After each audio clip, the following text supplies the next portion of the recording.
Live. 1, 2, 3, 4. Welcome, ladies and gentlemen. It's your host with the most, Griever, as always, bringing you guys something extremely exciting. And I already see 4 people in here, but only 1 like. What's up with that? Hit that like button. It's One Piece. The next piece of One Piece. Chapter 1044 live reaction. Chapter 1044 just dropped about an hour or so ago, and we are here in a very timely fashion. Guys, seriously, think about it. This is a Thursday. This is a Thursday goddamn night. This is earliest Friday morning. This is Friday technically, but it's Friday 30 minutes into Friday. You know what I'm saying? It's 30 minutes into Friday. Normally, on any other given day, I'd have to be in bed right now. I would have to be in bed. I'd have to be going to work. But now, I have a day off tomorrow. This worked out. The planets aligned for me to react to One Piece Chapter 1044. Probably one of the most anticipated chapters in One Piece history. One of the most anticipated. If not, it's in the running. It's in the running. It's in the conversation. It's sort of like, let's use basketball terms. Kobe Bryant, LeBron James, Michael Jordan, that kind of conversation. In the conversation. In the conversation is chapter 1044 being one of the most hyped up, spoiler heavy chapters possible. And thankfully, I haven't been spoiled for a fucking thing. I haven't been spoiled for shit. So we're going to start that goddamn timer because I really don't want to wait anymore. God damn it. I don't really want to wait anymore. So 10 minutes. For those of you who don't know, who are new to the stream, the way I handle things is, well, first off, cerveza, por favor. There we go, right? Second off, rule number 2 is the timer. We do a 10-minute run-off time whenever I start a stream. I do a quick intro, then I start the timer, and that always leads us into the read-through, the reaction, etc. That's how I've always handled my streams, and I will continue to fucking do so. So, and we're already cursing. All right, we're here to go. We're here to go. We're waiting. We gotta pace ourselves here. We gotta think about all the things. Now, granted, I'm a little weary about reading the chat, but I'm gonna trust everyone to not be an asshole. I'm gonna trust the One Piece community to not be dicks. So I only have 9 minutes in counting until we get straight into this bitch. So let's just see what people say. Skin says, I've arrived. Band says, yo. Hi, Band. Hi, Skin. Band says, day off tomorrow. I take it that means VC discussion afterwards. Potentially. If you want to do that, Band Marsh, let's fucking do it. Great idea. I didn't even think of that. I just came off about a 4-hour or a 3-hour stream, and I thought to myself, you know what? Maybe I'll take it a little easy, but fuck that shit. Let's do it. Let's do double streams, and let's make magic happen, baby. Neve said no waiting. No, we're waiting. You gotta look, like, here's the deal. When you go to a restaurant, Neve, right? When you are anticipating something, then Neve, you should know this. You've read Toriko. My girl, you've read Toriko. So you know the mouth-watering anticipation is just as good. It's sort of like the hunter and the hunt. The hunt is just as good as the kill, if not better. So you need that level of drooling. We need to drool over this chapter. We are ready. This chapter came early. Christmas came early. Listen, ladies and gentlemen, this chapter was not supposed to drop for another about 5 to 6 hours, and it dropped motherfucking early. It dropped about 6 hours early. That's a fact. That's a motherfucking fuck you level fact. So, you're only going to be waiting another 7 minutes. You're only waiting another 7 minutes.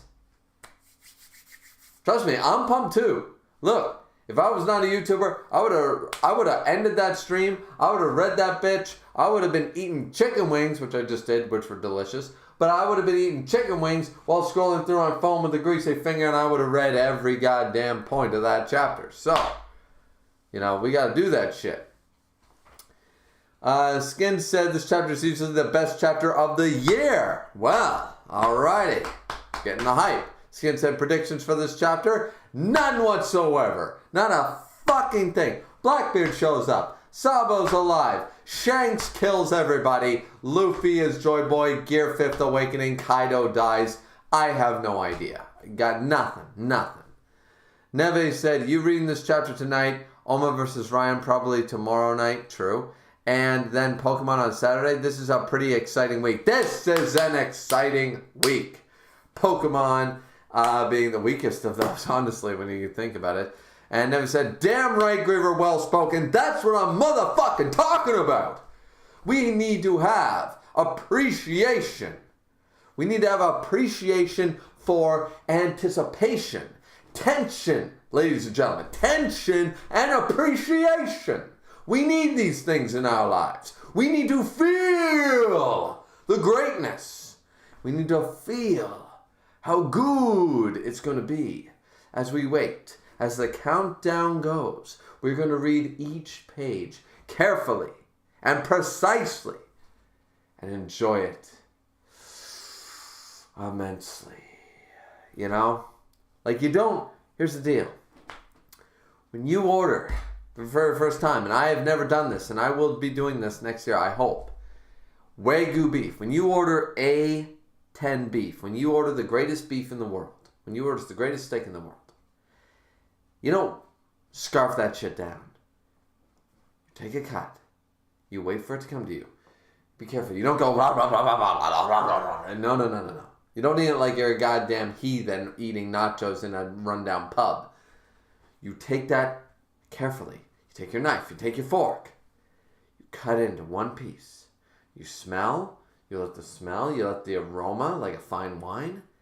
And then you taste. And then you enjoy. Because remember, this steak cost over $200. So you need to know, you need to experience it. Not just enjoy it, but experience it. You need to take this, ladies and gentlemen, by the reins. And do unto you what you do unto others. And all that fun hype up shit. We got less than 5 minutes away before I start reading, and I am pumped. Holy shit. I didn't think I'd be able to react to this until like noontime tomorrow. And now it's literally 12 hours earlier. Alright, awesome. Tenrio said, this chapter made me ascend to a higher plane of existence. You guys are hyping this bitch up. Skin said this chapter is Marineford levels of greatness. I'm so glad I decided to do this. I'm so glad I decided, and it just worked out. Though, as I said, the planets align like in the goddamn Heracles movie, which entitled wrongly Hercules, but still a fantastic movie by Disney. The planets aligned, and I have a day off tomorrow, and fucking like it just worked out. The chapter dropped early enough while I was streaming. It came out. I've got no reservations about tomorrow. Like, you guys don't understand.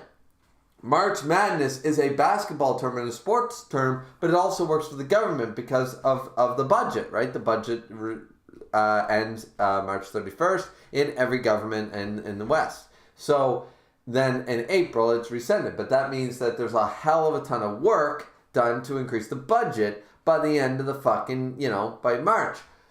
Somehow, we're sort of slow on work, so I have a day off tomorrow. Like, it's great. It's fantastic. So now we have this ability here, this opportunity. Like, everything just added up, and I'm so psyched. Like, once I did Twin Star Exorcist, which was fucking fantastic, guys. Twin Star Exorcist is an underrated manga. It's pretty good. Yes, is it Bleach? Is it a copy of Bleach? Of course it is. It's a carbon copy. But it's still good. It's good in its own merit. But then we jump into this bitch, right? We jump into this, and I had to make a thumbnail. I had to quickly make this whole spread and change up the dynamic and everything. I had to make this whole thing, make sure that I was ready to read this greatness. Plus, eat food, because I was starving, and I had to wait like 45 minutes for my food to show up after the end of the stream. eat the food, and then be here in time for a stream. So I'm sitting here and I'm like, I'm chomping at the bit, you know what I mean? I'm chomping at the bit, quite literally, you know. And for those of you who wonder, I ordered some 20 chicken wings with a hot sauce. Fucking fantastic. Very vinegary hot sauce. It was delicious. Let's see. Bob's in here and says, nothing we can say can overhype you. Take your time, sit back, relax, and enjoy some nice Kino. What the fuck is Kino anyways? I have no idea.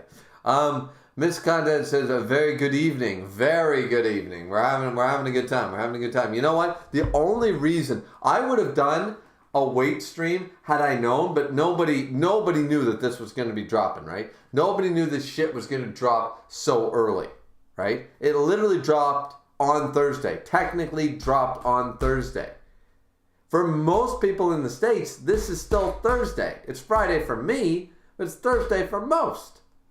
You know what I'm saying? So, like, let's get hyped. Let's get pumped. Let's get motherfucking up. Let's go. We have the next piece of One Piece in 1 minute. 1 minute, we're going to be reading one of the greatest chapters, one of the most hyped up chapters. It's going to be some greatness. I can feel it. I can feel it in my bones, ladies and gentlemen. I can feel it. In less than 1 minute, we are going to be ready to read some greatness.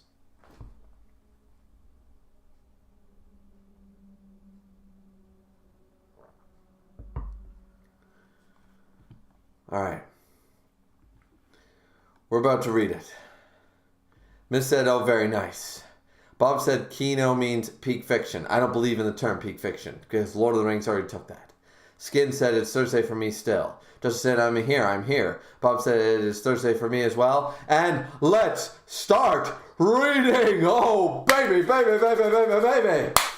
Let's go. Chapter 1044 of One Piece is entitled Warrior of Liberation. Motherfucking yeah. Let's go. All right. I see Oven. I see, all right, there's the book. Oh, who's this little gal? German 66, Cold-Blooded Voyage, Volume 8, Mama's Out at Sea, Let's Start our research. Oh, shit. I don't think we've seen Octopus. Hello. She got titties and a COVID mask and some nice legs. Squidward tentacles would be proud. And we got the what's his name from D Gray Man? What's his name? Shit. What is his name? The Carnival? No, what is his name? D Gray Man. What is his name? D Gray Man villain. What is his fucking name? The Millennium Arl. Yeah, the Arl. Yeah, the Millennium Arl. So we got the Millennium Arl over here with a little kid and a couple of crazies. And Oven's like, all right, have a fun time dissecting the Germa. Okay, all right. So that's actually quite interesting. I feel like that was intentional there because that looks too much like the Millennium Arl. All right.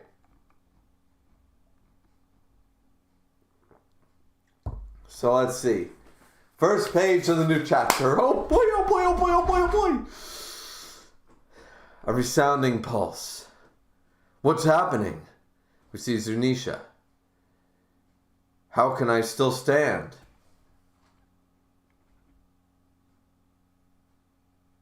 Wait. Who's talking? What's happening? How can I still stand? A resounding pulse. I just lost Dum Zunisha looking. But I feel like I'm having a blast. It's Luffy.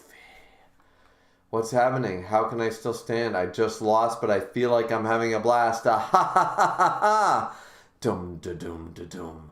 Dum da da da da. Dum da da da da. And Kaido. Or is that Momonosuke or Kaido? I think it's Momonosuke. Momonosuke is noticing and going, what? Luffy is Joy Boy? And the Conqueror's Haki coming off of him is insane. Momonosuke said, Zunisha said that? Yamato. We go to the Pleasure Hall, Right Brain Tower. Kya! Huh? Sir Pirate, you're awake. It's Sanji. Pepe. Luffy? Huh? Live floor. What the? Kid noticing? Law noticing? Is it Straw Hat? Okay, Hirogoro noticing? Marco, Straw Hat noticing? Hey, you too. He's still breathing. Marco's noticing it. Luffy's still alive. You gotta be okay, right, big bro? Okay, it's Nami and Tama. Alright. I hope, I pray, nobody takes this as Luffy, as Sanji.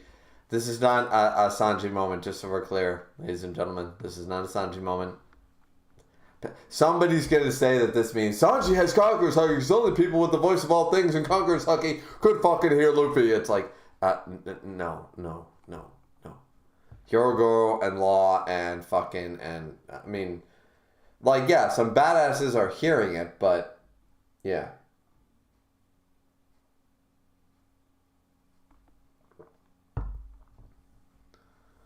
Let's see. The Holy Land, Marijois. Alright? Marijois. The Hall of Power, Pangea Castle. We're about to get some shit. We sacrificed one of our best agents. And enraged Kaido. Yeah, so they know they just killed the leader of CP0 for the sake of doing one stupid maneuver. And we enraged Kaido. Are we sure our priorities are straight? Yeah, at least they're questioning their ideas. You know, because there were theories, ladies and gentlemen. There were theories, I don't know if you guys heard them, but there were theories that these orders were not actually coming from the Gorosei, that this was a third party, that the Revolution Army or somebody else or some, basically it wasn't coming from Eam or it wasn't coming from the Gorosei. Somebody else was giving these orders, pretending to be in charge and to mess shit up, like Blackbeard or somebody like that. I heard many theories on that. However, I didn't buy into them, and clearly right here it stated that no, the Gorosei did order everything that CP0 has done in Wano thus far, has indeed, yeah, okay.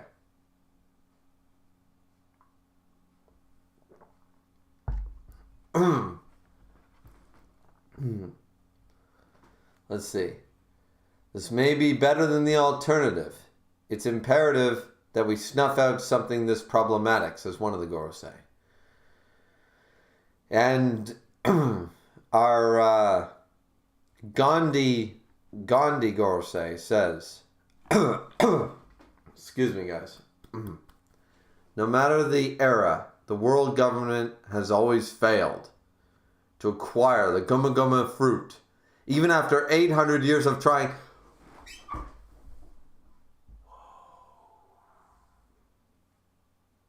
Whoa! So, something gotta be special about the Gumma Gumma motherfucking no me. Alright. It's got the prospect of rubber. We know that. There's gotta be some other hidden thing going on here because Shanks had it for a reason. Shanks got it from Roger. Or Shanks knew something. And he took that motherfucking fruit. And that's why he was so devastated Luffy ate the fruit. And that's why Shanks didn't take him out to sea. That's why Shanks didn't take him out to sea. Oh.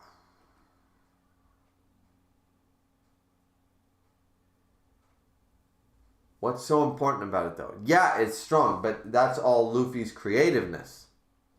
Luffy made that fruit good. Like figuring out the blood, like pumping the blood, like gear second, gear third and stuff like that. And if it was so great, like Rayleigh didn't say anything or anybody like that. And even Katakuri said, I have the better version of your fruit. So this shit is like deep, deep hidden. But Shanks clearly knew. Shanks... Oh, shit. This explains so much. So, who's who? had it. Oh man. So I had a weak ass theory, and I thought it was not possible. And I've heard everyone saying like, no, the Venetian thing's a red herring, and it's the Gummy Gummy no Me. And I've been sitting there like, yeah, no, I don't actually. I will admit, I will be the first to admit, I did not put stock in that theory. I said that theory is like a 20% chance at best. At best. I'm like, no, the Gummy Gummy no Me is not important because Oda doesn't want to do the Child of Destiny shit, right? As far as we know. He doesn't want to do the Harry Potter route. And the Gummy Gummy no Me, it seems so, like just, it's the rubber fruit. Like, what's so crazy about it? You know what I mean? What would make it so dangerous? So, but this makes so much sense. Who's who? And I said it myself, but I didn't believe it, that Who's Who literally, it got stolen by Shanks. At first I thought on a whim, but it clearly got stolen by Shanks because he knew.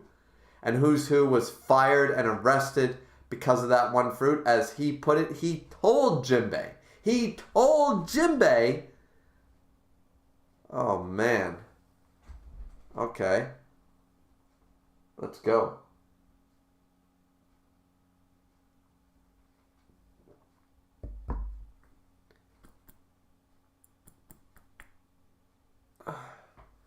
There is so much here.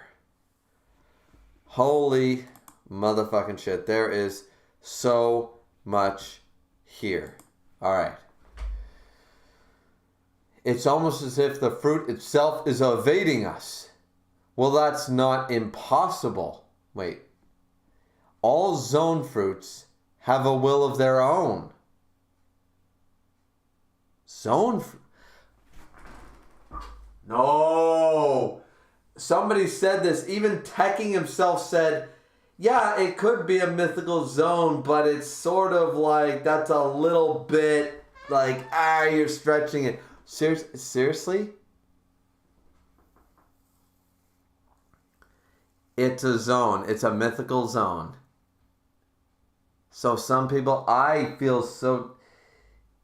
Not that I argued personally with anyone saying that they were fucked in the head, but if anybody told me, like, at any point in the last 20 years that the Rubber no Me, that the Gummy Gummy no Me was actually a mythical zone, I would have said, you gotta get a CAT scan.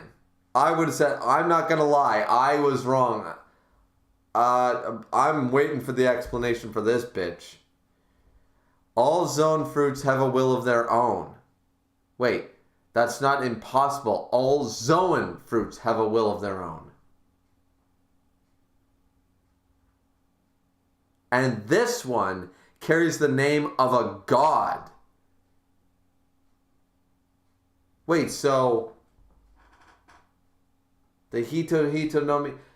So Sengoku has a will. Wait. Does that apply to Sengoku? Model Buddha?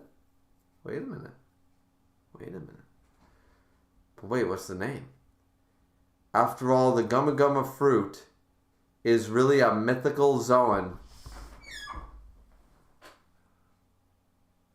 Oh, I was a naysayer. I feel so betrayed. I feel so bad. I was a naysayer. Granted, I never got in a heated debate or argued anybody's point that I know of.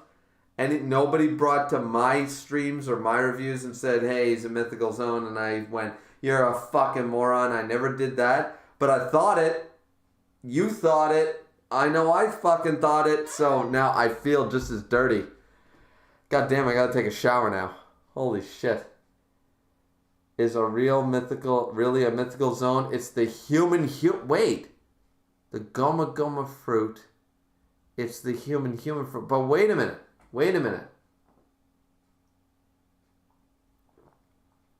From everything we know, fruit users know the name of the moment you eat a fruit, you instantly know the name of the fruit. That's Devil Fruit lore 101. So why would Luffy do what the I got questions about that, but we'll move on.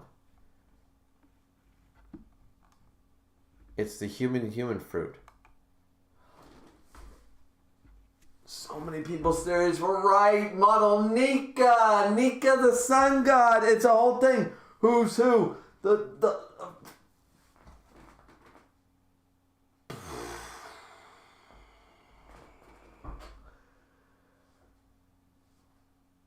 Oh my.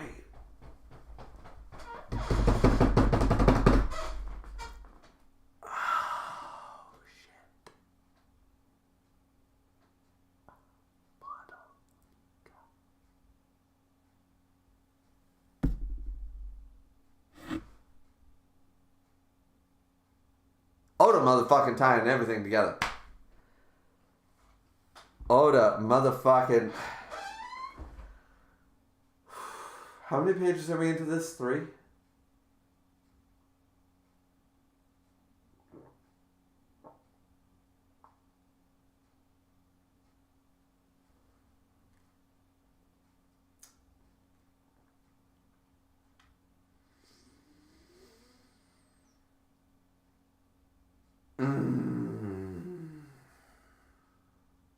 So much is happening right now.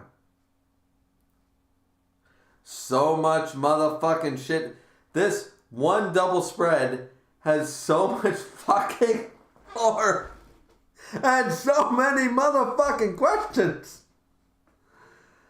I don't know what to do.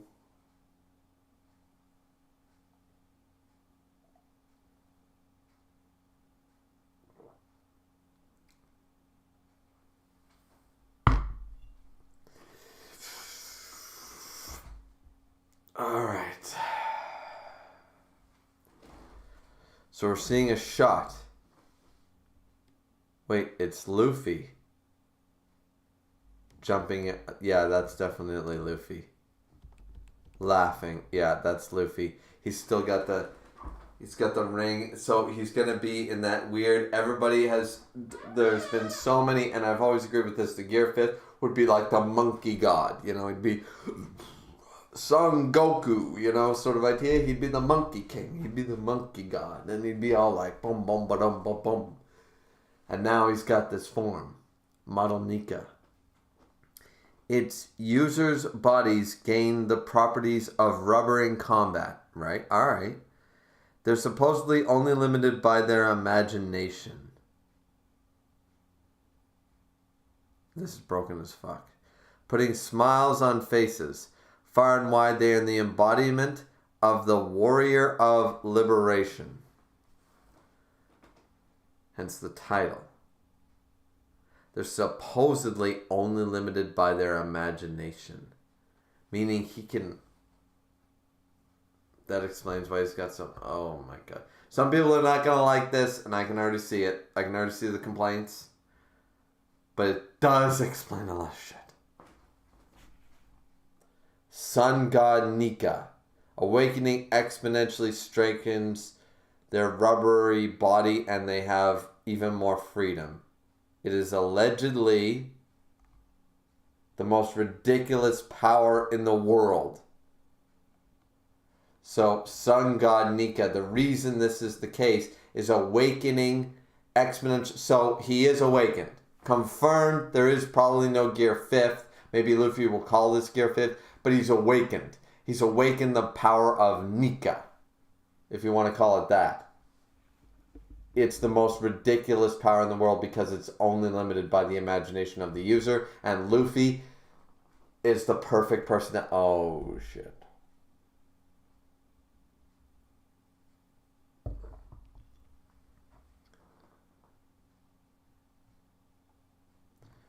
Treasury... Repository, the 2nd floor. Hiyori! I really admired Odin. Think about what you're doing. Oh, just die, you bitch. It was all Kaido. He was using me. We can still run away together and remove these nails and... Alright, so it's Hiyori and Orochi. You spat in the face of a samurai you owed. Who would still believe you? Bling, bling, bling, bling. Hiyori doesn't give a shit. My father kept his promise. Did he not? Orochi looking. He danced like a fool for 5 long years because he thought you and Kaido would honor the secret agreement you made and free Wano. He never even told his own family. She knows. Oh, shit. One of the big blackballs that people hate about Oden's character and hate about Wano in general is the whole Oden having the belief, having the faith and the trust in a pirate, in a schemer like Orochi. But this is what makes him a great character, and some people fail to see that, is that Oden truly believed that. He didn't want a single life to die. He thought he was saving everybody by sacrificing 5 years of embarrassment. Right? You know, like was Oden the fool? I think he was naive. But I think it's a trait that he, I see no fault in Oden. I can argue Oden all day.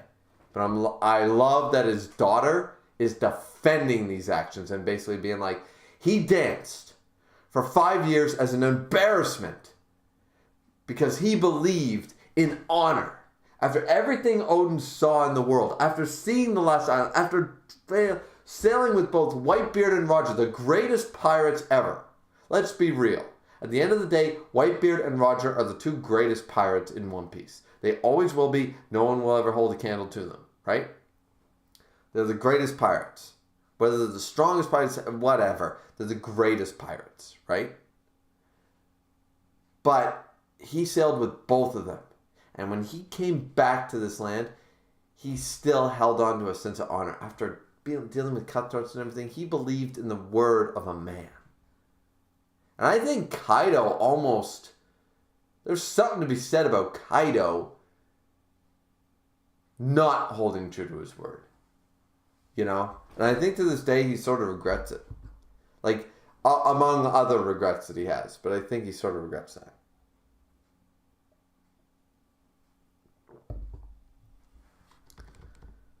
My father was a man who kept his word. Oh shit, Orochi's scared. He still expected the same of you when you agreed to let them go. If he was stood being boiled for an entire hour, even while his body was being burned by the oil. Yes, Hiyori.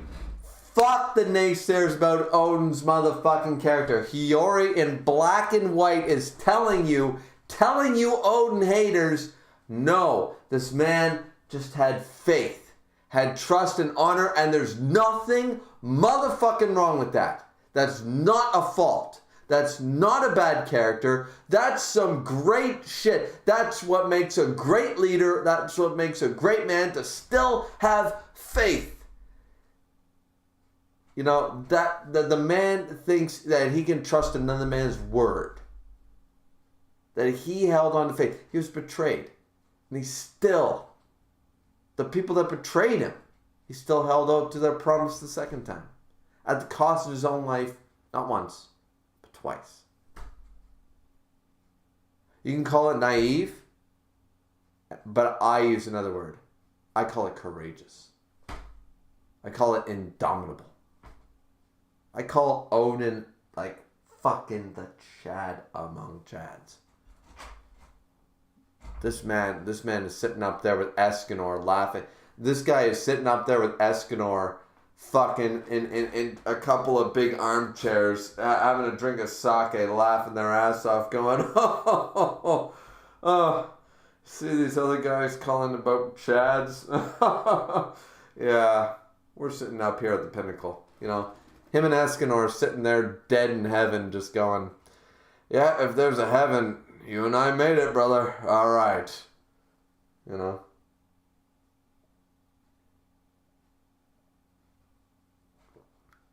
Man, this is... I don't think I think I'm like 5-6 pages into this chapter and I'm already loving every minute of this. This is mind-blowing. My heart is fucking pounding. This is so good.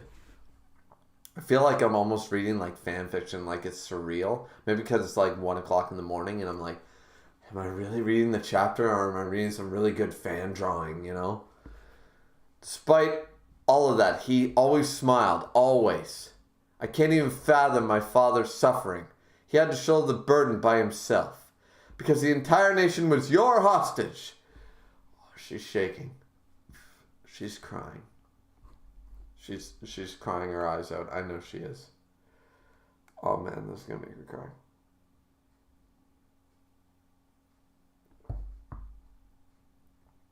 What's the matter, Hiyori? Oh, Owen flashback. Father, are you really okay with what everyone says about you? Of course I am. You know why? Because I have you guys. Owen. Really? Then I swear I'll always be there for you.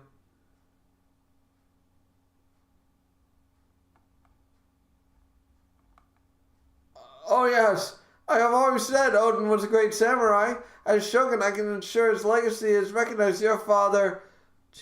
Oh, shit. Orochi, terrified what's behind the mask.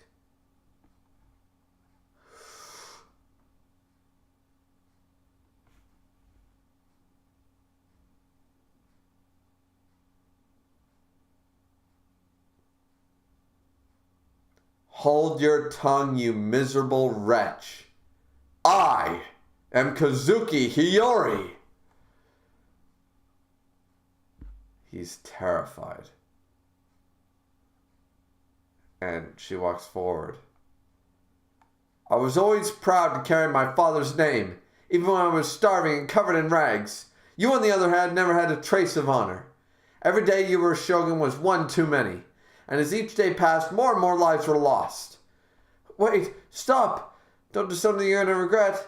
Seeking revenge is a dated ideology, you know. Besides, killing me makes no difference. Kaido will be unbeatable, still be unbeatable. Orochi-sama. Oh, this bitch is still alive. Huh? I have failed. Is that you, Kanjuro? This is as far as I go. Your timing is impeccable. This is the ideal stage for your real final performance. Burn that woman to ash. Go on, take her. Gwahahaha! The failed revenge of a shrew, 20 years in the making. It's a perfect title for this tragic comedy. Take a look, Hiyori. A Kazuki survivor should know that fortune favors the mighty.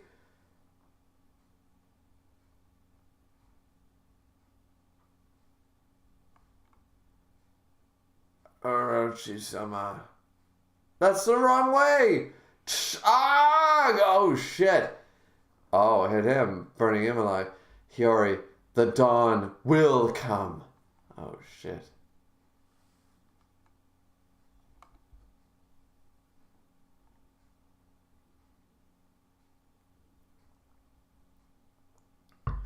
Kanjuro, you idiot! Hiyori, save me! It burns! Oh, shit. The Kazuki clan always keeps its promises.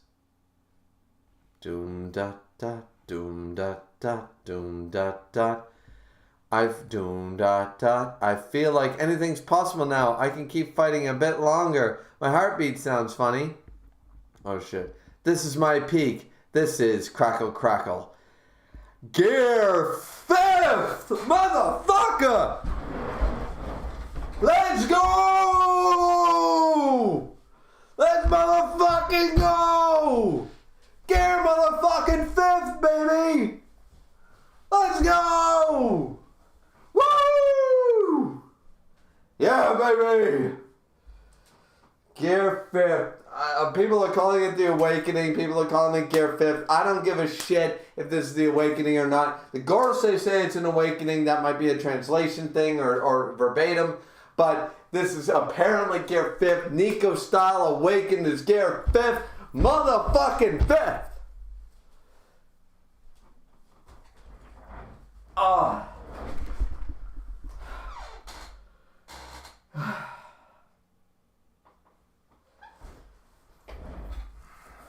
It's getting too sweaty in here for this shit. Getting too hot in this bitch.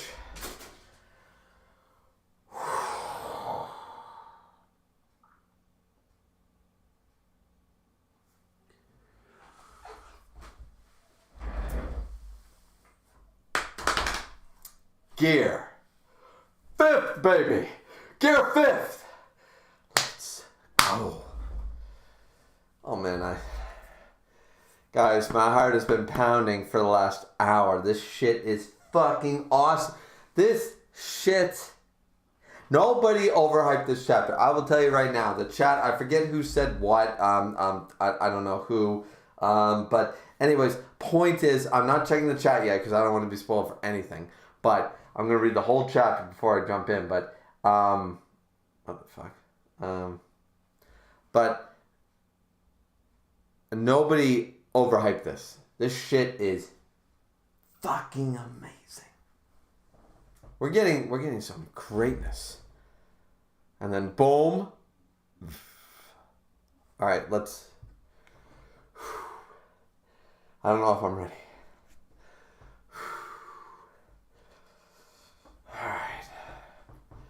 All right. You're a big boy. You're married. You got a bunch of kids. No, that's a total lie. All right.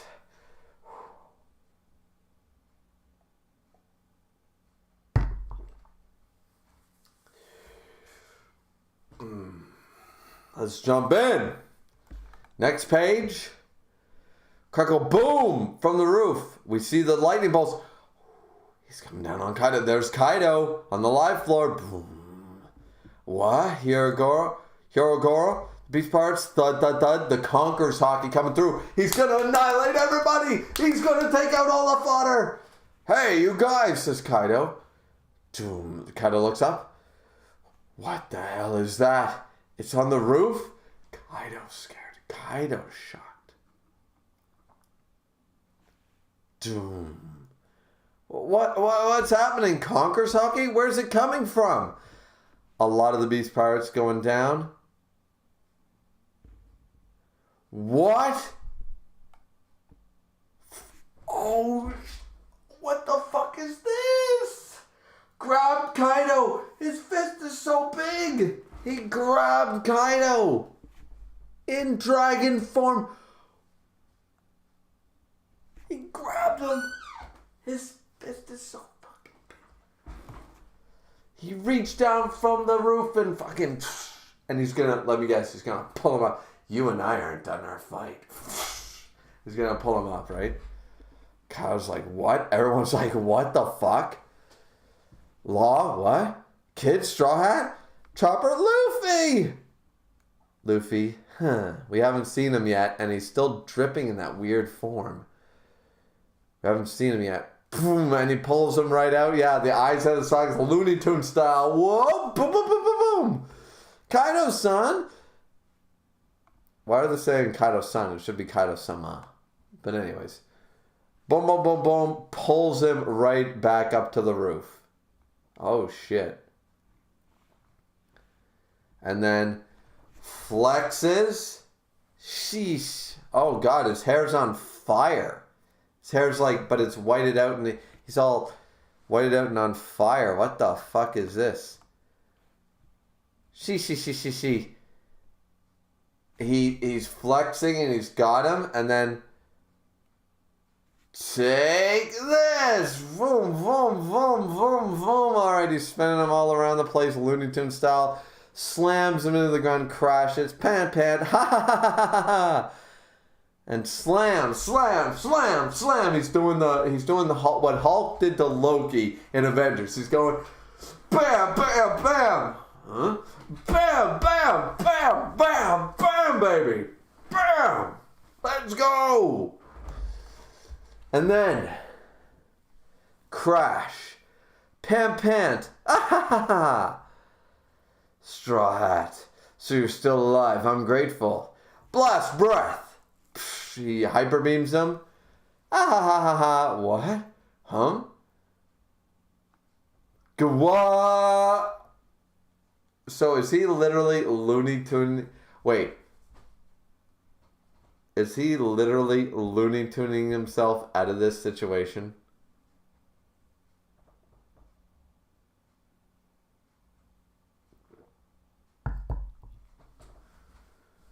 So he looks up at the blast breath. Once again, the eyes bulge out of the head. He grabs the earth and pulls it up to break the borrow breath to deflect it back at Kaido. Ugh! Boom! Slams into Kaido. Ah ha ha ha ha ha!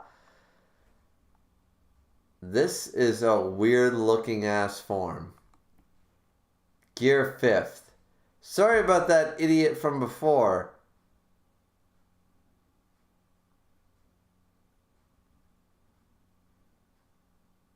Wait, it looks like Kaido's saying it.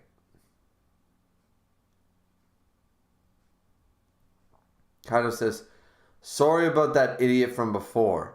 I didn't want to win like that.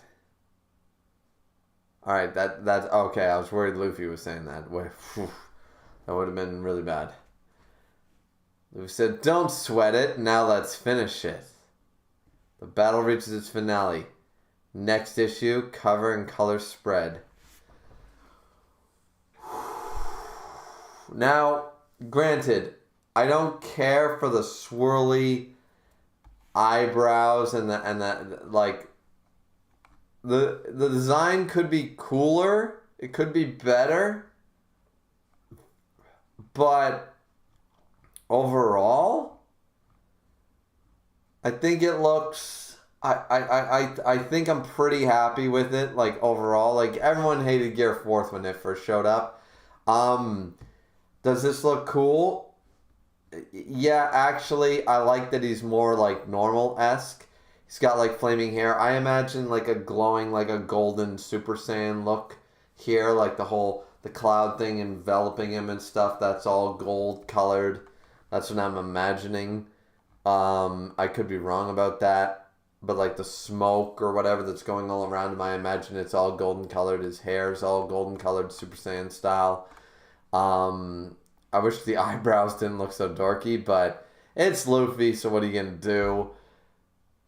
Holy shit, this is wow, this is a chapter. This is a motherfucking chapter. Wow.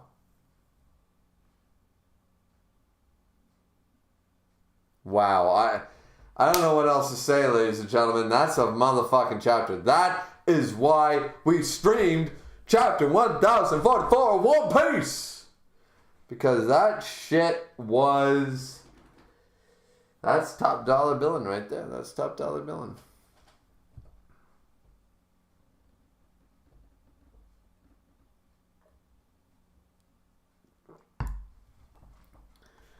Alright, so let's see. Let's see what people are saying. Okay, so I have to go up. I gotta scroll up a lot by the looks of it. Alright, so we're gonna catch up with the chat. But for those of you who stuck around for the reaction, thank you very much for joining. As Band wanted me to do, I will probably be doing a VC here in a little bit. Everyone is welcome to join. And then we can discuss the chapter. We can talk all One Piece shit because, why the fuck not, right? But yeah, so first I'm going to catch up with the chat, then I'm going to take a little break so I can grab... I need alcohol. Yeah. It was One Piece chapter 1044. If you don't need alcohol, I don't know what fucking shit you're plugging into your arm. But yeah, so let's go. So, Justice said, I literally just woke up for this. Skin said, let's go. Bob said, get ready to believe. Millennium Earl, yeah. Bob said it means he has good observation hockey. Sure. Which he does. Skin said it's coming. Kane said, low-key, I kind of feel sorry for Sanji's brothers on the cover page. A little bit too. Joseph said, Luffy has his own. The fuck. Still. Bob said, don't feel bad. They probably don't feel bad about being experimented on. Probably not. Joseph said, wait, does that explain his durability? Like him getting up again against Lucci? Maybe. Joseph said, it definitely applies to Sengoku. Of course. Yeah, Sengoku's is clearly a very important fruit now. Joseph said, I never even thought of the idea of it being a mythical Nika fruit. I didn't think about that either. Bob said, incorrect. They now summon the powers and look up the name? They know some of the powers and look up the name? No, No. Hold on. I'll check that one before we catch up with the rest of the chat. Because I believe when Tekking told me it was correct.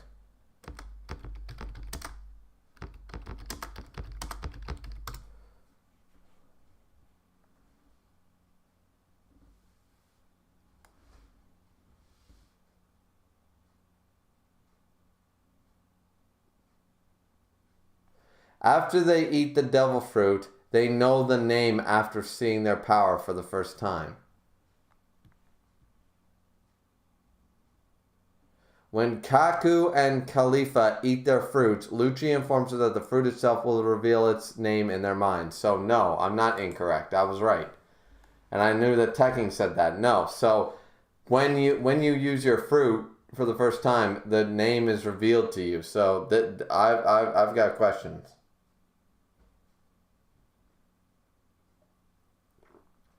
Skin said, oh, and thank you so much, guys. 8 likes. Thank you very much. I don't know how many people were in here when I was reading, but that's fantastic. Skin said, this was actually explaining a lot of things about Luffy. It would. Bob said, we had bad translations back during Water 7. Okay, well, I looked up 3 different explanations, and they all said the same thing, so. Alright. Ben said, my guess is that Luffy heard the name of the fruit, but with Shanks telling him was the Gumma Gumma fruit, Kid Luffy went with the word of Shanks. Once again, it could still be, it's still, well, it's not the Gumma Gumma no Mi. It's the, yeah, we're gonna really, that's a little retconning shit. This is some hockey shit. Bob said, also would like to say one small important thing. Suck it, Son Wukong theorist. Nami is the one with Son Wukong powers. I mean, technically he just became Nika, so he is Son Wukong, isn't he? Tenryo just said, Oda is flexing so hard right now. A little bit, yeah. Skin said, well, might as well call it the broken no Mi. Brooklyn. Why broken? You're spelling broken wrong? I don't know. Brocken? Bob said it explains how Luffy transfers air from one bone to another. It is power that is most effective as an idiot. Sure. Caden said if that's the case, he basically has the power of the Toon Force. Yeah, it's basically the power. That's what I was thinking of. He's using Toon World at this point. Just said Hiyori. Yes, Hiyori amazing. Bob said Griever greatest pirates ever, Luffy and Shanks. Whitebeard and Roger, man. Justice said, Odin just had faith and honor on his mind. Isn't that the fault of all samurai? Exactly. It's a fault of being a samurai, but it still makes him a great samurai. He's not a failure as a character. I hate people that don't like Odin. Keishin said, kinda, but it's still admirable. It's good to be a god. Thank you, Keishin, for showing up. Haven't spoken to you in a while, my dude, but thank you for showing up. Keishin, my man. I have been watching a couple of your reviews now and again. I hope you've been watching mine. I haven't been keeping up with the One Punch Man podcast much, but I hope everybody's doing well. Joseph said, let's go. Miss said, the hype is beyond tremendous. It is. Bob said, Gear 5 baby. Skin said, hype levels over 9,000. Never said, we're like half an hour in. Caden said, Gear 5, let's go. Neve said, Kaido sensing the Conqueror reminds me of when, or do you sense Ukiura going into second release? A little bit there. Yeah, I see that. Keisha said, Luffy has finally gained Mr. Fantastic level of stretching. That's a good Marvel reference. Neve said, and Kaido being grabbed and pulled reminded me of Dangai Ichigo taking Aizen away when reading the leaks, but not so much in the actual chapter. Yeah, no, it reminded me more of a Looney Tunes episode, you know? Tenryo said, Luffy finally has a DBZ tier hype transformation, pretty much. Joseph said, I love that Luffy's final form is basically Toon Force. It brings back the comedic side of his character while making so much sense for Rubber and Joy Boy. Yeah, I'll agree with that. Joseph said only One Piece can pull this off. Yeah, I mean, some people aren't going to like it. I'm good with him basically unlocking Toon Force. I'm good with it. Tenryo said Luffy's Gear 5th is obviously based on Rubber House animation like Popeye and Betty Boop or Looney Tunes. But yeah, same idea. Bob said Gear 5th allows Luffy to have full gag character status, aka the most overpowered type of character. We'll just talk to One Punch Man fans. They'll tell you that Saitama is not a gag character.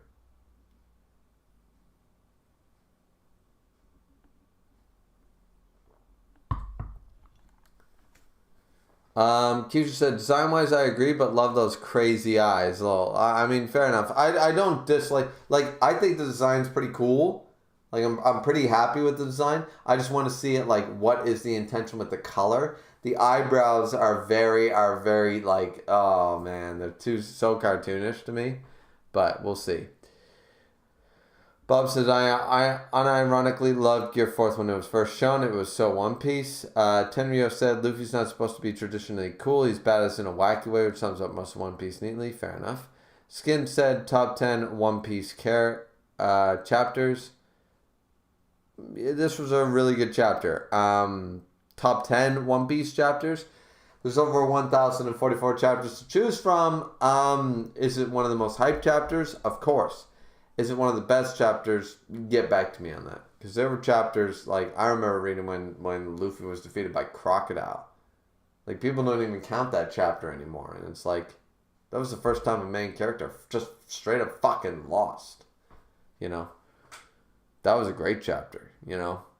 So it just depends on what you consider. But Skin said Luffy is naturally goofy, so it works. It does work. Tenryo said you need to redo your top strongest tier list. No way Luffy loses to Aokiji now.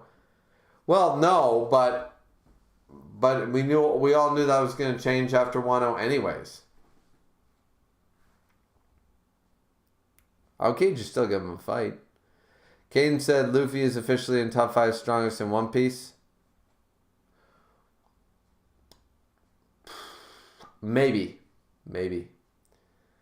I mean, I think I put him at like number 8 or something, guys. So my top 30 ain't that crazy. Like, everyone thought I was crazy for putting Luffy in the top 10.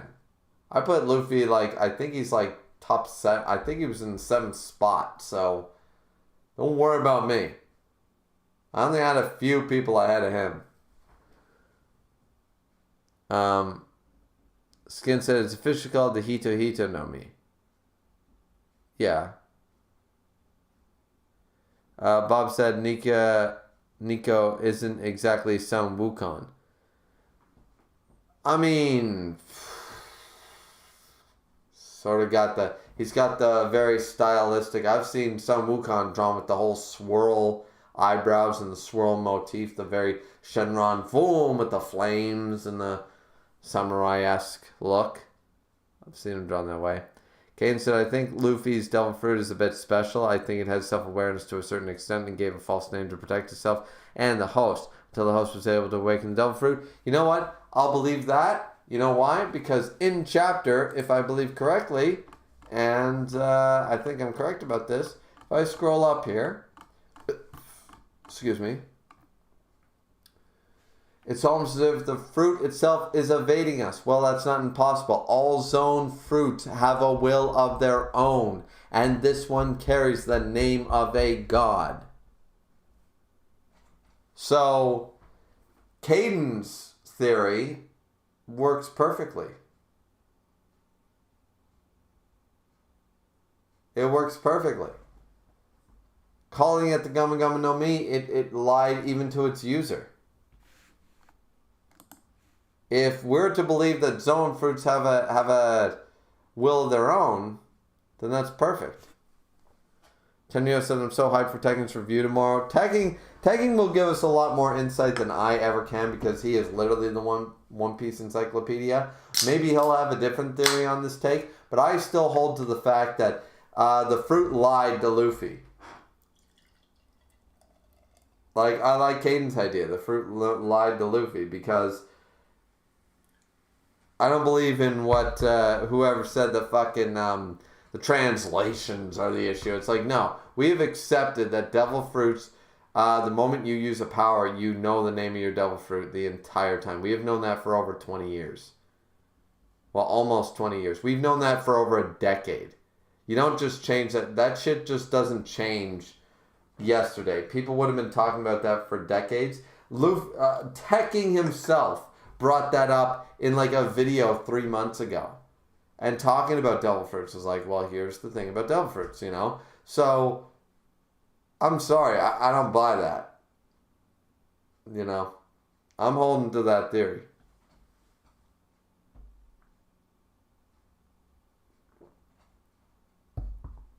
And it sort of makes sense because zone fruits, unlike paramecias, which are elements, right, or naturally occurring things, and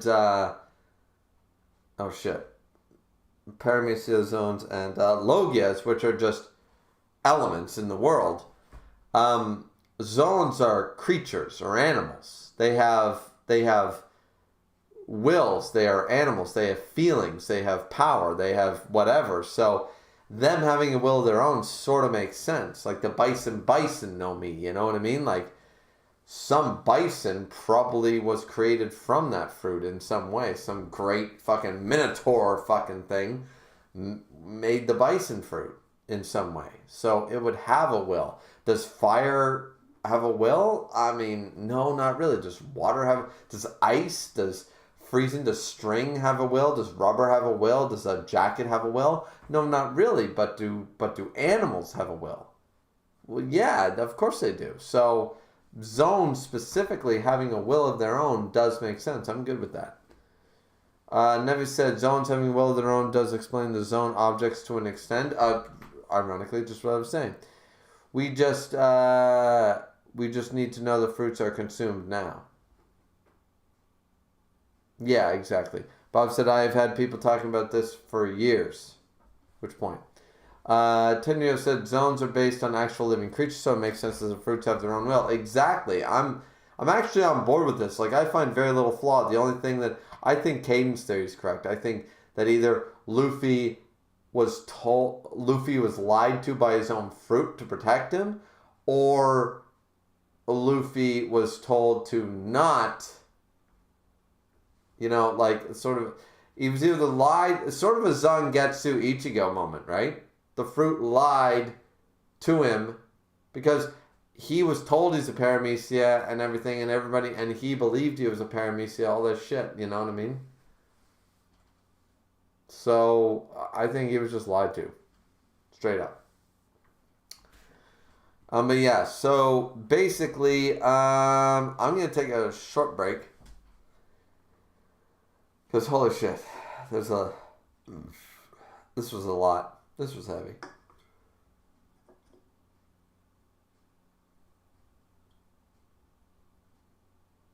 Gotta grab another drink. Skin said, ironic because I feel like everyone knows when you eat a devil fruit, you learn the name of it. Yeah, that's literally the thing. And some people are saying that it's a mistranslation thing. And I'm like, well, if King of Lightning and Tekken 101 and Roger's Base have all been saying that shit for 10 years, and I've believed that shit for 10 years, and I own official Viz manga, and I've read official Viz manga, and I believe that shit as well, alongside of probably the three biggest One Piece YouTubers, I'm going to believe it's the fact. I'm going to go off on that. I feel like if that wasn't a fact, where it's such a common knowledge thing, if it was revealed that it wasn't a fact, let's say in 2016 or 2018 or something like that, I feel like everybody would have made a video about it.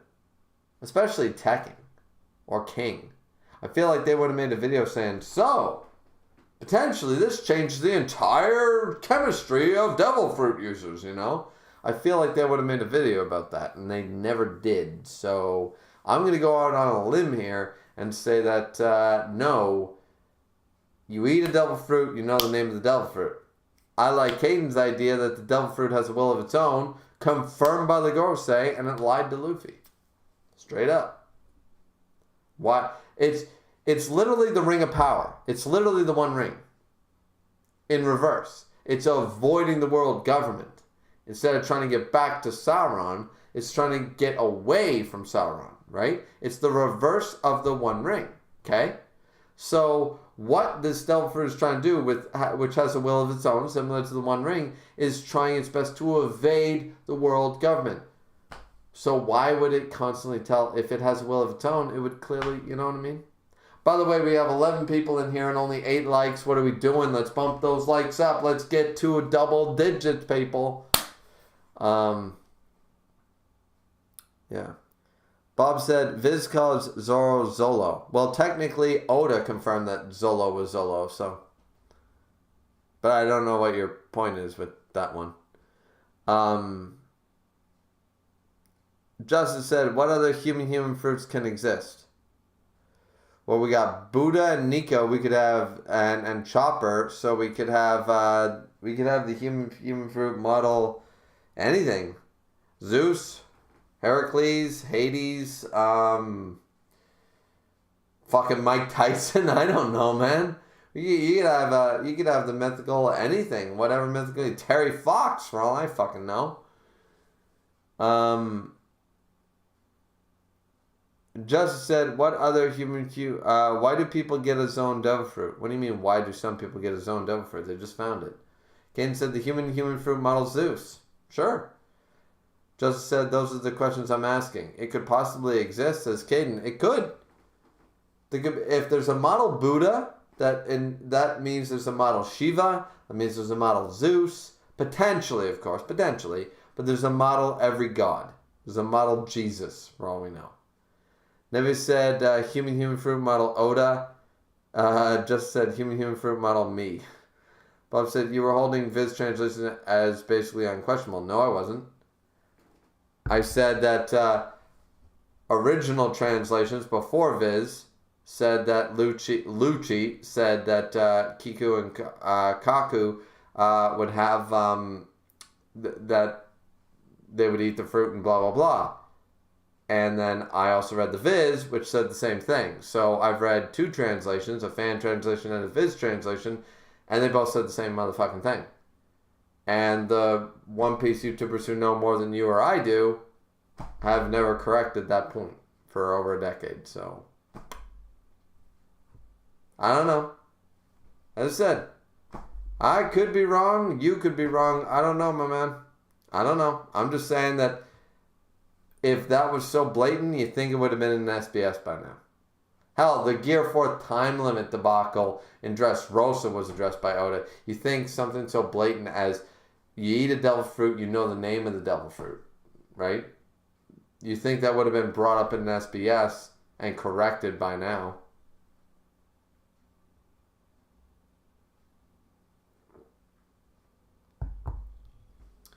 Tenir said, model Adam. Ooh, Reckon Ragnarok. Love it. And thanks, guys, for 10 likes. Skin said, why do some people get a zone? Because they just do. Yeah, pretty much. Justice said, model Adam sounds like an amazing idea. Tenir said, model Jesus Christ. Yeah, fuck yeah. Alright, so ladies and gentlemen, I'll be right back. Then I'll be jumping into VC, which I welcome anybody to join. And then we'll discuss the chapter, blah, blah, blah, and do some more fun shit. So... anyways, we'll discuss the chapter, One Piece as a whole, the Wano arc, etc. If anybody's willing to do that. If not, then we'll end the stream a little prematurely, but I hope some people will show up. It was Band's idea, so blame Band if nobody shows up. But we'll be right back.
Alrighty then.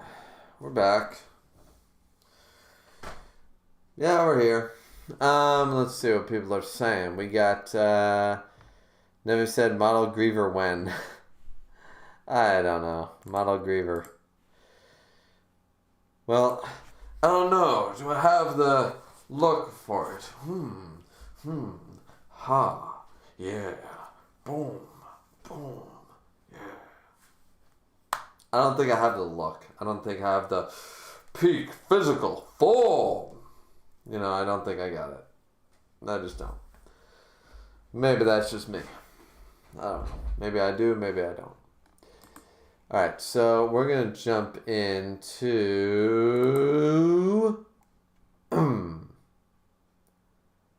the VC Plateau. And anybody is willing to come in and join. I know Band wanted to join, so I'll have Band here in a second. So anybody who wants to join on my Discord, just feel free to do so. And yeah, so I'll be in my Discord. I'm going to quickly message a couple of people just to see if they want to join.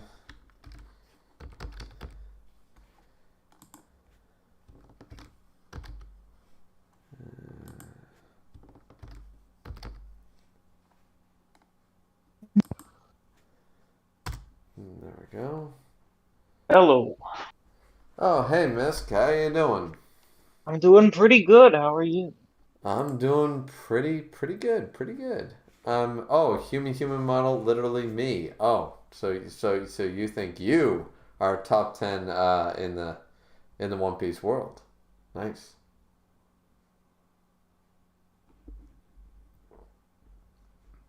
So, but yeah, so I assume, of course, you've read the chapter, Misk. Oh, I have. I had to stop in the middle of streaming to read it. Oh yeah, and of course you thought it was incredible, like the It rest of us. was very good. It really was. It was. I mean, man, I can't. Man, it was so good.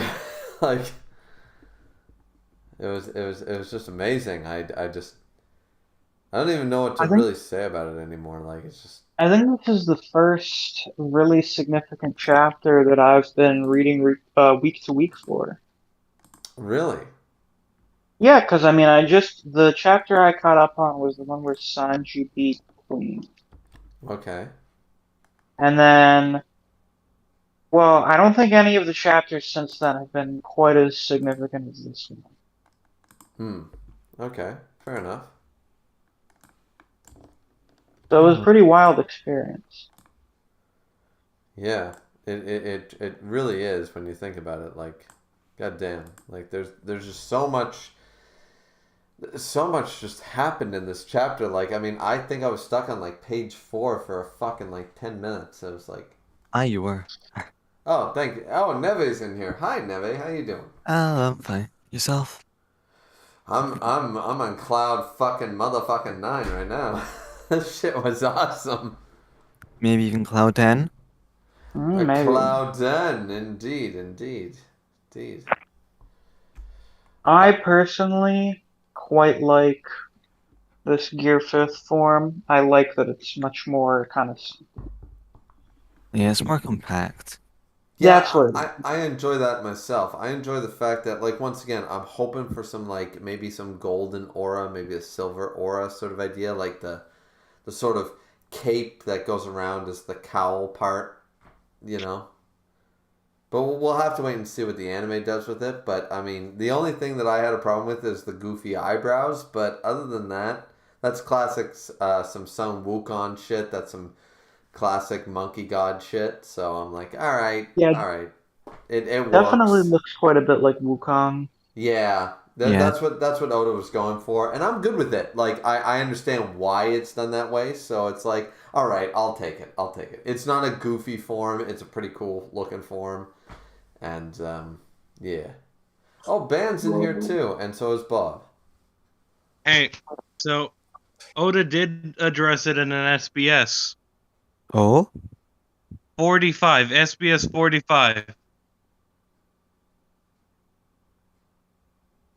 Right, let's... What do you see on Where's that, then? where's like a thing to just post stuff in the text chat? Just use general chat. Just use general. Regardless, this was a really good chapter, man. Yeah, absolutely. Dude. Gear 5 is so fucking good. Like I really like Gear 5. I think it's like there's just so much there's a lot going on there, but also like not even that, but the fact that we thought like I even said the Zunisha thing could be a red herring, but I don't think it's a Gummy Gummy no Mi. Boom, it's still a red herring, but it was the Gummy Gummy no Mi, and it's like, oh, I hate getting subverted. I know. It was just like, wait, what? The human for that's wow. Mm-hmm. I wonder how Luffy will actually beat Kaido now. Like how it's going to end. You've seen what he's been doing right now. Well, yeah, but like literally a Looney Tunes fight. Mm-hmm. Mm-hmm. Fine brought up that Luffy will take the giant sword that's on the top of Onigashima and You can do that now, yeah. You can just kind of. he could easily do that. Yeah. That'd be funny. He can grab that shit and just fucking wham. Yeah, the Zoro fanboys will be in fucking suicide watch when that shit happens. You know what I just realized? What? There's a series that goes around that Joy Boy was like the original Oars, or at least one of them was.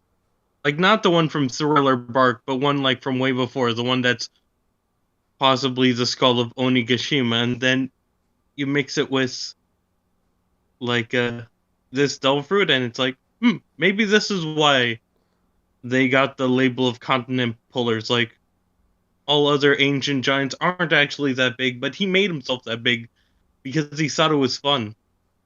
God, that is absurd to think about. Fuck. I mean, there is a possibility. Just for our viewers' sake, I did read SBS 45 upon request, and it still confirms what I said because what the question was, hey Oda, I got a question about devil fruits. If Kaku and Khalifa said they wouldn't know what their devil fruit was until they ate it, how come Shanks knew what Luffy's Goma Goma no Mi was before he ate it? Tell me now, please. And Oda responded with, well, I think I'll eventually get to explaining more about devil fruits in the main story, but you see, there is a book of devil fruits. It is info about all kinds of fruits and names and abilities, but the few of the fruit that can actually be identified by their shape. In the case of Goma Goma no Mi, there was a picture and everything. But for Kaku and Khalifa, they were talking about how they wouldn't know until they had finally eaten the fruit. This was in Volume 0. Or Volume 40. But if you remember the fan translation that you're reading, it said that it would reveal their powers to them. This is specifically talking about shape. Yes, but what I took away from this, I mean, if you want to take away something different, I'm still taking away what I took away with, is the fact that what he's talking about is, because he talked about Shanks, is pretty much, is like, there's an encyclopedia of devil fruits. Shanks knew it because of the shape and size of the fruit. And so that's how he knew what the Gumma Gumma no Mi was. But for Kaku and Khalifa, they were talking about how they wouldn't know until they'd finally eaten the fruit. That's how they knew the name. Because he specifically talked about how would they know the name. So that's what they taught. So that's the way I took it. If you want to take it as they wouldn't know what the powers did until they did it. I have a question for you. I have a question for you. Do you think the soap fruit told Khalifa, yes, I am the soap fruit? What? She's a soap. Okay. You're saying the devil fruit tells them their name in their head. Yes, it does. And so you're saying the soap fruit told her that. So all the fruit must have spirits. You know, when you bring that up, the chapter saying that zones have a will of their own. It was only Griever didn't know. confirmed. It was only confirmed that zones have a will of their own so Right. far, So but yeah, the idea of the devil fruit actually lying to Luffy kind of works in its own way. yeah, Like, because why wouldn't it lie? It literally said, as I compared it to the Ring of Power in Lord of the Rings, it's because doing the opposite. imagine chapter 1 if Luffy was going That around doesn't saying, "Yeah, I have the necessarily Nika help fruit." it hide from the world government. They know what the Gumma Gumma no Mi is. But they're running. But it's running away from them, and it was stated in this very fucking chapter that They that thing has called been it. evading us for like 1,000 years. How is it possible? And fucking Buddy said, "Well, it's actually not impossible because that fucking thing has a will of its own, and it fucking hates us." You know, so Hey, BD. Oh, I get what he's saying. It's like, why go by the Gomu Gomu no Mi if the world government knows that it's the Gomu Gomu no Mi? well, hold on a second. Hold on a second. It might have gone by the Gumma Gumma no Mi until recently, and they might have found out. That doesn't mean that they knew it What? for the last 800 years. Well, for all we They- know, Shanks is the one that told them. Hence, why they know now. Yeah, it clearly went by the Hito Hito no Mi model Nika for fucking back in 800 years ago during the Void Century, right? Yeah. We don't know also the thinking timeline as to when it changed its name to the Gumma Gumma no Mi.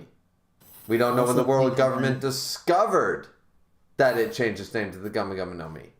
We don't have this information yet. We can speculate all you want, but I think that these are still the facts. We don't know who decided. Did the world government, did the Gorosei decide to call it the Gumma Gumma no Mi? Or did the Gumma Gumma no Mi decide to call itself that? We don't know that I'm question wondering. either. Didn't the Gorosei say that they changed the name because it was so dangerous? Wasn't that the translation from? They said they they- hid They said the they name. changed the name. Oh, hey, deal. But the thing is, though, I feel like I guess my take on it is like, they might have changed the name because if you think about it, they wouldn't want people to know that Joy Boy's fruit is out there. Because right away, you would think that if people knew that Joy Boy's fruit was out there and available, everyone would have went after it. But you notice the only person who went after it was Shanks, who had Roger and Rayleigh to inform him about that stuff since he never actually went to see the One Piece. I can work with that. Yeah. I mean, there's something to be said for that. I mean, once again, what all I'm suggesting is that we technically don't know at what point did the Hito Hito no Mi Model Nika become the Gumma Gumma no Mi. We don't know if that happened in this century, 700 years ago, 500 years. We don't know when that happened. Oh yeah, also, right? Known as the Gumma Gumma no Mi for as long as they've had the picture and stuff in the book. Also, right, yeah, with But this, who wrote the book? And how Um, long ago was the book published? Like, once again, was that 40 if years we ago? are going to do the whole knowing your devil fruit's name thing, Mm-hmm. for just from reading it, Mm-hmm. then how would the Gumma Gumma or Nika Nika no Mi, well, Hito no Mi, whatever, Mm-hmm. Yeah. know its name change from the world government? Do you Because- think? Oh fuck! I don't know if this is stupid or not. But Uh, would it not really be the Nika Nika no Mi until it awakens? Well, Well, no, it'd be the Hito Hito no Mi Model Nika. Would be Hmm. the I mean, Oh right, yeah, that's what I right. the way I think it is Griever, that they knew it's- what the fruit looked like, and they held it in high enough regard. actually, There's- who knows? Maybe the fruit can change the way it looks. You never know.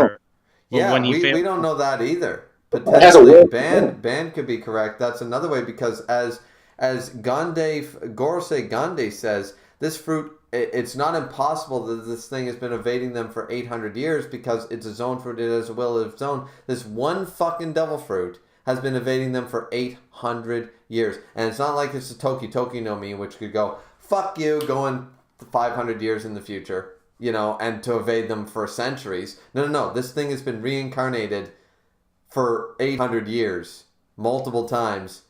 Even Who's Who had it, and Shanks took it. So we know that this thing was in Yeah, circulation. but I'm saying they know what it would look like. They would know what it looks But like. as Band just And they pointed would out, be it able could to have look changed its into shape. We don't know But- until we meet Vegapunk, we don't know the full extent of devil fruits and now we've just been introduced, confirmed, it's been suggested before by theorists, but now it's confirmed that at least zone fruits have a will of their own. So the Gumma yeah. Gumma no Mi might have tried to change its Yeah, shape, but and then the world government figured it out. Let's say the Gumma Gumma no Mi used to be a fucking pineapple. Let's just say, like 800 years ago, right? And then when it was being like, oh my god, we got to find this pineapple, it changed its shape about 400 years ago, and it was safe for about a century, 150 years. Then all of a sudden, like maybe that takes time, who knows? It managed to change its shape into an apple. Then all of a sudden, fucking, they figured it out, and they were like, "Oh no, that apple, that's like weird." my guess would be the pattern stays the same, but it changes the like actual Right. fruit, like maybe Maybe. banana, apple, the Maybe. pineapple, orange. Right. You get what I mean? Yeah. So So maybe maybe they like recognize the swirl pattern, and that's right, something that can't be changed. So the yeah, zone has enough. The zone will has enough ability to say, "Okay, I won't be a pineapple this time. I'll be an apple," but it can't change its swirl pattern or its color.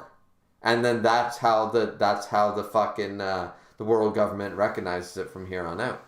For all we have know, to that's a look. potential. Another way to look at it too is like, I think I agree with what Band and Griever's saying as well, because I mean one part of it is that Caesar Clown also showed us that the fruit can move around. So maybe if they say zone fruits have a will of their own, they can also move around on their own. But I think another way to also look at it is that like Luffy's fruit wasn't a threat until it awakened, and you can even see that with Zunisha. Zunisha doesn't comment anything on Luffy being Joy Boy until it awakens. So I think the danger about Luffy's fruit is that it's essentially looked at as useless until it awakens, and at that point it's already too late.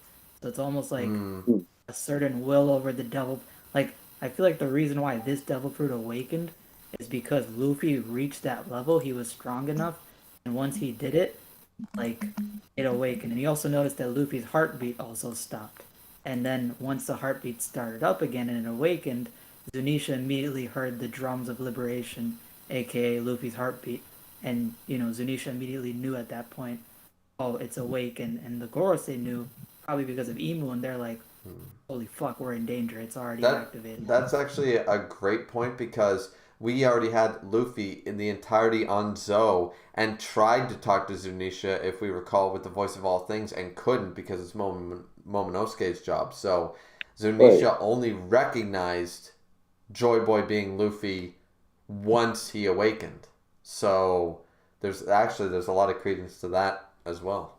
And also, you can tie it to another thing, which this might also cause some controversy. There's a certain red-haired man who got a scar that till this day he says that, yeah, I didn't let my guard down.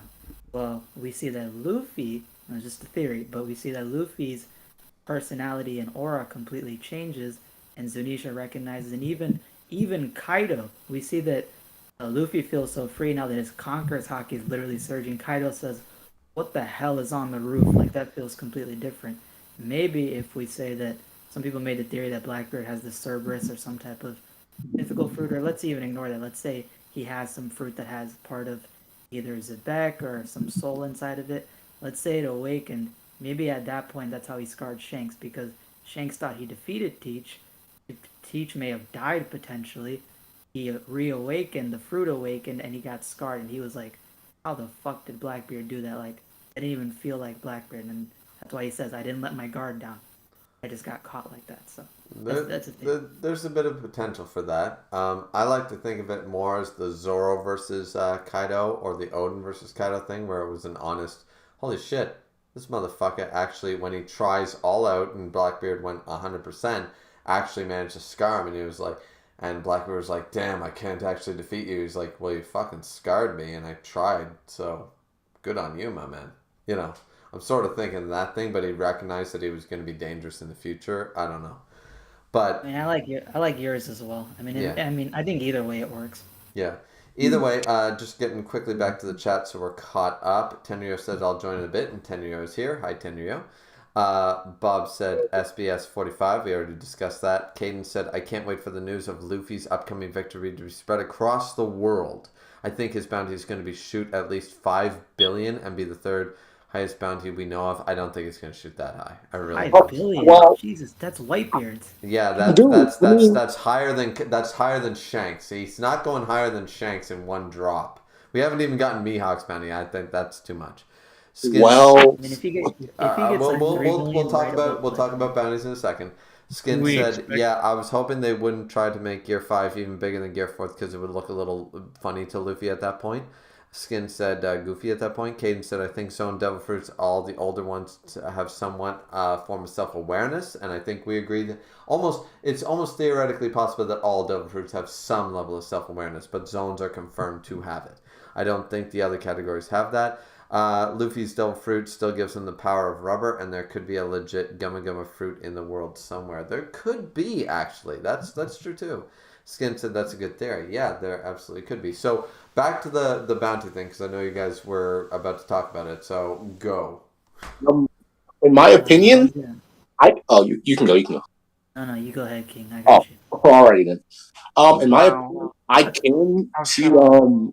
I can see Luffy's bounty skyrocketing if the girls say no that he has awakened now. Because if this fruit is really that big of a problem, I can see him being a bigger problem than even Whitebeard and Roger, if you get what I mean. So I can see him having a higher bounty than both of them. My I take feel is like that's essentially- probably more like final arc stuff. We get to Mhm. final arc and he's above them. Well, He'll probably be. Do you think he would get a bounty raise in the middle of the final arc? Well, here's how I'm looking at it from the girls' point of view. Luffy has awakened, and I mean, wouldn't you want him dead? So that, or maybe even captured alive, so that way you can like have some fruit near him when you kill him. So that way, then you can get like the Hito no Mi. Like the way I view it, they'd want him. He'd be like priority number one. Quick argument there. Nico Robin. Well, She knows fucking way more than the government ever wants anybody That's to know. actually a really good point. So, yeah. and they gave her, as a child, a very high bounty for a child, but under And they never everything. increased it. But not, yeah, and has yet to actually increase it. Now, so granted, once again, I think the government did that smartly, because what they want to do, they don't want to incite panic. You don't give a child a 5 billion buried bounty, because everyone's going to be like, all right, what are they hiding? People are going to start questioning. What are they hiding from us? So, you know what I mean? You don't increase Robin's bounty too high. You just make it so we really sort of want to. We want her desperately, but we don't want to scare the public. So they need to keep their public face. Same with Luffy in this regard. They're not going to increase Luffy's bounty too high, because if they put that shit and the level of Whitebeard and Roger, the public's going to go nuts, and that's the last thing they need. okay, but to counter that, Luffy defeating Kaido would be the perfect cover-up for the reason his bounty skyrockets like that. But technically speaking, by Okay, the looks of whoa. Kaido's Hall of Fame, Shanks has beat Kaido, and Shanks' bounty is not 5 billion either. Okay, so let me Yes, give my but does counter-argument. the rest of the One Piece world know about that? Wait, hold up. Let They Deal all talk. know about that because of Marineford. Shanks showed up, and Kaido. Well, they don't know that he beat him. They know that he managed to deter Kaido. Yes, but Okay, they hold also. on, Well, hold on. all right. I fair generally enough. interpret All right, that as let's go being on like, that logic. yeah. Hold on, let's go on that logic then. We don't have Rayleigh's bounty, right? We don't have Mihawk's bounty, right? We don't have They're some of the most definitely significant, most fucking powerful characters from that era in the conversation yet. We don't know their bounties, so I feel like it's a bit of a stretch. Like even Garp even said, "Fucking, we know where Rayleigh is, but." Taking him on is so fucking stupid where he's not doing anything. We'd have to sacrifice so much of our power to take that man in, if we even could. It's not worth it. So, what do you think, like, realistically, Everyone, just give me a number, top to bottom. What do you think Rayleigh's bounty is at? What? Probably in the range of 3 billion. Yeah. I'd say 3 billion too. Yeah. Sure. All right. I'll take that absolutely. 3 billion. Sure. Okay, I would put what him was maybe that low 4 billion. I'm gonna Yeah, go for. I would personally say Or he's closer less to- than Blackbeard around there. I would not. Rayleigh is less than Blackbeard. Blackbeard. Rayleigh was the first hand.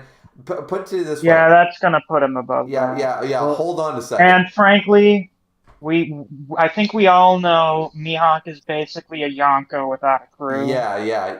Everyone's saying Mihawk has a 1 billion. Like, get the fuck out of here. He's Shanks level, man. That man's got Listen, a if 4 billion if- berry bounty.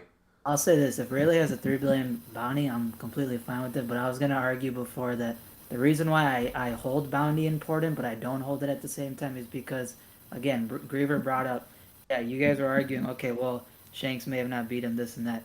Keep in mind, Shanks' bounty is that because he's only been a Yonko for 6 years. He's literally the youngest Yonko. Also, we know Shanks' personality. Shanks does not go out of his way. Shanks and doesn't argue. really do much. Shanks just kind of hangs out for the most Yep. part. Exactly. He And protects also, a couple of he's- places, and he's good. He's a balancer. And also, in the SPS, I don't remember the specific one, somebody specifically asked Oda, do Yonko commanders' bounties simply go up because of the actions of their captains? And he said, yeah, it's really hard to gauge money to power. So whenever they do something big, it goes up. If Shanks isn't doing anything, it's not going to go up. But if he's in Kaido's top 5, granted, I'm not going to lie, Odin, that shit's kind of whatever. But you have Rox, you have Roger, and you have Whitebeard. If Shanks is the only living guy on there, the only living guy, we know he hasn't died a great death, we know he hasn't done this and that, why the fuck would Kaido respect him and hold him as a ceiling if he knew, even from the briefest clash, yeah, that guy can't beat me or he can't at least match me? I agree with that, and given what Misk was saying before, it's like, technically, does the public know about that? Right? So, I mean, granted, that's a fair argument as well.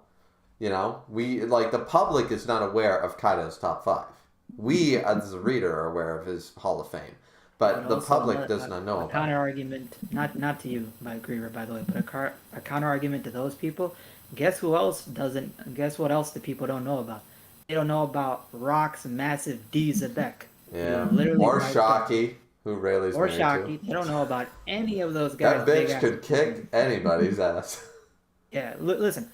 I'm telling you right now, I'm a Rox fanboy. Rox is at least top 2 or top 3. If people knew about Rox, like, I would personally say forget all this Whitebeard and Roger stuff. I feel like he would be talked about the most, especially considering Blackbeard. He literally named his ship the Saber of Zebek. If more people knew about Zebek's name, they would give Blackbeard at least not a bunch of recognition, but just hearing he took on that title and he took Full-Lead Island, which was where the Rocks Pirates literally formed, it would be huge in the eyes of the people. Hold on. Sorry to interrupt, but you just remind me of something. So, like, if I recall correctly, correct me if I'm wrong here. When they're revealing the bounties, they have to bring all the Marines in and be like, hey, did you know this, Roxy Zebek guy exists? He's not been in history. We wiped him from the books. We have to tell you about him now because of the things going on right now. Right.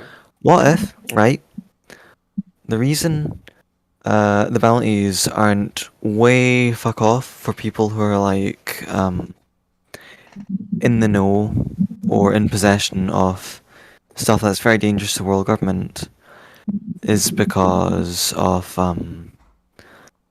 the people in charge of bounties Yeah, not keeping being... them secret. Oh, that Yeah. that could be a reason as well. I mean, they still say that Dragon's the most wanted man in the world, implying that Yeah, he's but got the he's still highest in bounty. charge of the Revolutionary Army.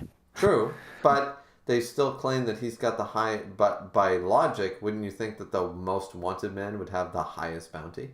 Yes, sir. I would You're generally spitting facts. see how that works. Generally speaking, once again, you can argue, and it's been the biggest argument, and all the major guys that I respect, King of Lightning, Tekking, Roger, all of them have said, bounty doesn't mean strength. It's a good, Yeah, it's a that's- factor, but it does not mean strength. For example, Shanks Shanks can beat Big Mom. That's almost factual. Shanks is basically top in the verse. It's almost not arguable. But the fact of the matter is, he's got a low bounty compared to the other Yonkos. Because he doesn't fucking do anything and he doesn't have a crew. Right, exactly, because he's not a threat. Remember, this is based on threat level. I also think alternatively, if the world government wanted to keep, like, it's the Nico Rabbit thing, like you said, there are probably people that are like really fucking dangerous, but the world government doesn't want people to know about them, so they're just like, oh yeah, they've got like, I don't know, 100 million. Not to Yeah. They don't even mention, have a bounty. Normal It's like they people don't would even want try to treat to them as bring them slaves. in just to help out the world government, and it'd be a win-win for them.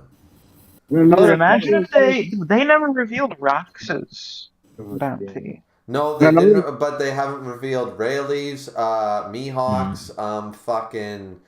Take your pick. There's a million bounties that haven't been fucking revealed, so... Here's something. Ben Beckman, you know? Here's the thing for Dragon as well. People, like, I think the way the bounties, we have to look at them is that, obviously we know that Shanks, even though he's stronger than those guys, yeah, he's not going to have the highest bounty because he doesn't do much, but he's also never going to drop below a certain amount. They're going to put him in around the same league. I think the thing with Dragon is that people immediately have this assumption, oh, you guys are putting Dragon above Rogers, so that means you're putting him stronger. No, Dragon does not need to be stronger than this person, said person, to have the highest bounty. It's subjective. However, that being said, people cannot go around either and say Dragon is not Yonko level, because, shout out to Dan, you watched my video, there's plenty of reasons why he's at least a minimum Yonko level. Am I saying he's stronger than Roger just because he has a higher bounty? No, look at his objective. Am I saying he's not one of the strongest in verse? No, because it wouldn't make sense for all the hints we've gotten so far. I like that argument. I like the argument that it's subjective. He could swing basically to the bottom tier of Admiral Yonko level and go all the way to the top of the verse. We don't know as fans, and we have no confirmation to know that because we have no feats, we have no information. And I like that argument. Dragon could be the strongest in the verse. I didn't get the chance. But he's probably not, but he could be. And there's nobody can tell me otherwise until, I don't believe it, but if someone came to me and said, I think Dragon's strongest in the verse, well, somebody could have came to me and said that the Gumma Gumma no Mi was a mythical zone and would have laughed at them too. So, I mean, we're all sitting in the same boat. Not to mention that Karakuri has a higher... Actually, no, he has a lower bounty than Queen, and yet Karakuri is definitely stronger than Queen. Katakuri is... Oh, no, if you want to argue... Katakuri is stronger than King, for fuck's sakes. Yeah, that was... Thank you. Katakuri beats everyone on the Beast Pirates other than Kaido. That's just a fact. If you don't think that, holy shit, what were you reading if you don't think that? Katakuri is a man above all the... Honestly, the Beast Pirates are a disappointment.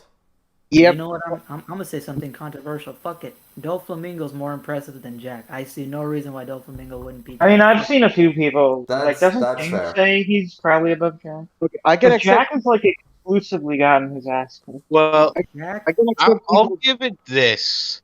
My God. Jack is kind of a tank. Oh my God. To a certain degree. Could Dofi pierce that tank? Probably. Okay. Here's all I'm gonna say. All right, really quick. I'm just gonna catch up with the chat. Then you guys can kill each other. Skin said that's a good theory. Caden said when Blackbeard scarred Shanks, isn't it stated he didn't have a devil fruit at the time? Yeah, well, no, we don't know that Shanks does or does not. We know that Shanks nor Blackbeard had a devil fruit at the time because we just know that for a fact because Shanks was swimming and he had the scar during Romance Dawn, so we know that neither one had a devil fruit at the time. Skin said the Shanks wanking. Of course, you gotta wank off Shanks because everybody's gotta wanking is fucking. He's literally the greatest ginger in fiction. All right, let's just be real. Kane said, "Remember at first, I mean, Fairy Tail made a discount Shanks, and he was still the most badass character in Fairy Tail, and we all knew he was discount Shanks, and we didn't care. We still loved him. So." Kane said, remember at first they wanted CP0 to kill Robin, but when they found out Luffy might awaken his devil fruit power, they said forget about Robin. I don't believe they said forget about Robin. They said go do both, I believe is what they said, but I could be wrong. Yeah. They said forget about Robin and stop Luffy from awakening no matter the cost. They didn't actually state that. They said you're another objective on top of getting Robin. This is a more priority, is to go get Luffy, I believe was They the didn't case. forget about Robin. They Didn't forget about Robin. Kane Kane also said Katakuri is the second strongest Yonko commander after Marco from the current Yonko. Why is everyone disrespecting Ben Beckman like that? My God. What the fuck? Because we And have Stu said, I mean, it makes sense. Dragon's Wait, Maid takes the figure. One at a time. Can one person talk at a time? Seriously. All right, so I don't know. It's a that One is- Piece that is discussion. That's caught kind of up to hard. the chat. So now all of you do your thing. Okay, so just talking about Jack. Yes, Jack is a tank, but I'm gonna just say this: King went hybrid mode, fucked up Zoro. Queen went hybrid mode, pulled out Germa. Jack pulled out hybrid mode. He got two-shotted by a golden retriever. I don't want to hear it. Like, here's It's my a really strong but golden a retriever. badass golden retriever. Let's be fair. Let's- Okay. A badass doggy. I can accept people saying that Doflamingo can beat like Jack, but he cannot beat like the top Yonko commanders because let's put this example, right? I'm not arguing that though. No one's arguing that. No, wait, no interruptions. King was able to fight Zoro, who was able to injure Kaido, and Doflamingo is scared shitless of Kaido. So yeah, even Zoro can fuck up Doflamingo currently, and King was able to put up a good fight against him. So yeah, the top Yonko commanders are definitely stronger than Doflamingo. Yeah, but No- Tenryu, nobody's but I arguing. didn't say that, Nobody though. I said was Jack. arguing I said that the one. one. No one on this planet is arguing that without joking. Yeah, I was- nobody was arguing that one. To be fair, Yeah, no. which I mean, there's arguments on the power scaling spectrum, and we'll get to those. But nobody was arguing that one. What people are arguing is, all right. Then my next question is, ladies and gentlemen, where do you put the unknown? See, because everyone says, is it Marco or Katakuri? And I ask the dark horse. It's sort of like they argue LeBron or Michael Jordan, and I go, what about Kobe? You know what I mean? I'm going to add in the dark horse, and I'm going to say Ben Beckman. Where's my Ben Beckman love? Where do you put Ben Beckman as far as young? I always forget about the guy who only has one feat that's only, like, kind of technically a feat of just pointing a gun at someone and then... So does Shanks. Shanks No, has not killed anybody, and technically Lucky Roo is the only guy who's is the only Yonko commander who's killed anybody. Okay, so I love Ben Beckman. I respect him, although I will say this to Misk. He did point a gun. However, Kizaru continued his attack right after Ben watched. That's all I'm saying. You guys gotta remember this about Ben Beckman. We know that there's a huge gap between the Yonko and their commanders. Ben Beckman was stated to be almost as strong as Shanks. Keep that in mind. Where? When? Wait, what do you Okay, okay, he's I not wrong. just- Okay, I'll say Listen, he's I not would wrong. love that to be canon, but I don't know where that was stated. No, hold on. What he means, he's kind of exaggerating it, but what he means is like, okay, did you guys notice that? Okay, I mean, you guys know this. You guys are big One Piece fans. Did you guys notice that when a commander and the right hand and the captain have a partner relationship, the gap is smaller? So like, Rayleigh, Roger, Zoro, Luffy, that kind of thing. I Yeah, guess that's what Okay, he kind of means. But I mean, it's Fair still point. a gap though. It's not like it's he's right still up a the gap. Yeah, and Yeah. I'll go on the listen. Here's the deal. It's sort of all right. I'm not going to make any stupid analogies. I'm just going to say it straight up. Is that Ben Beckman believers will say Kizaru put up his hands and paused. That means Ben Beckman was a threat. And Kizaru or Ben Beckman lovers or Ben Beckman haters will say that fucking Kizaru did not give a shit. You can have your opinion either way. We're not going to know until we see Ben Beckman again. That's just like the legit, at the end of the day, regardless what camp you're in, at the end of the day, we don't know. We do not know. We can summarize, we can guess, but we do not know. That's the fact. Now, I'm a Ben Beckman fan, and I think Kizaru, who didn't pause against motherfucking Marco, but did pause against Ben Beckman. Even, I don't care, this is the man who moves apparently at the speed of light. and he paused against Ben motherfucking Beckman, but he didn't pause against Marco the goddamn Phoenix, who, by the way, took on Queen and King. The two top in Kaido's crew, he took them on simultaneously and was winning. Hold on. And you're going to argue that this guy who took on the top two in Kaido's crew simultaneously, Kizaru was fighting 1v1, who was winning, who knows, it was 50-50, and he paused for Ben Beckman? And you're going to tell me that Ben Beckman, like, the evidence is telling me that Kizaru was sort of like, wait a minute. Hold on. He hesitated. At the very least, Kizaru hesitated. That's all I'll give you that. He hesitated, but I'm going to just say that Kizaru ran up on Whitebeard with no shits. He straight up pulled up, pinned down Whitebeard's Nakanata.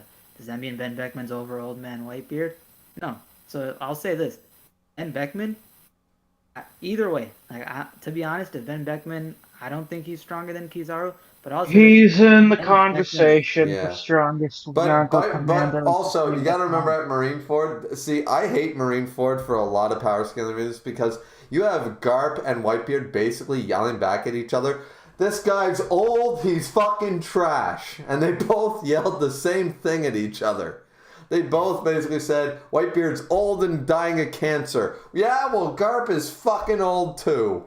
That literally they were yelling that as though it's evidence, as though they're weaker than they were. And sure, they're not in their prime anymore, but I'm like, Griever? I hate using Marineford for power scaling because there's a lot of shit not revealed yet. Oda hadn't figured out hockey at that point yet. Like, he did, but he didn't. He hadn't, like fully developed the system yet. Remember, guys, Crocodile clearly has observation hockey. Oh yeah, that's crazy observation, advanced observation. Yeah, hockey. even when the Griever card comes out, Oda refuses to confirm or deny hockey for Crocodile. Why? But why? Why? And that was like 3 years ago. And it's like, why? Because he knew he fucked up. Oda didn't fuck up. The story went way too far.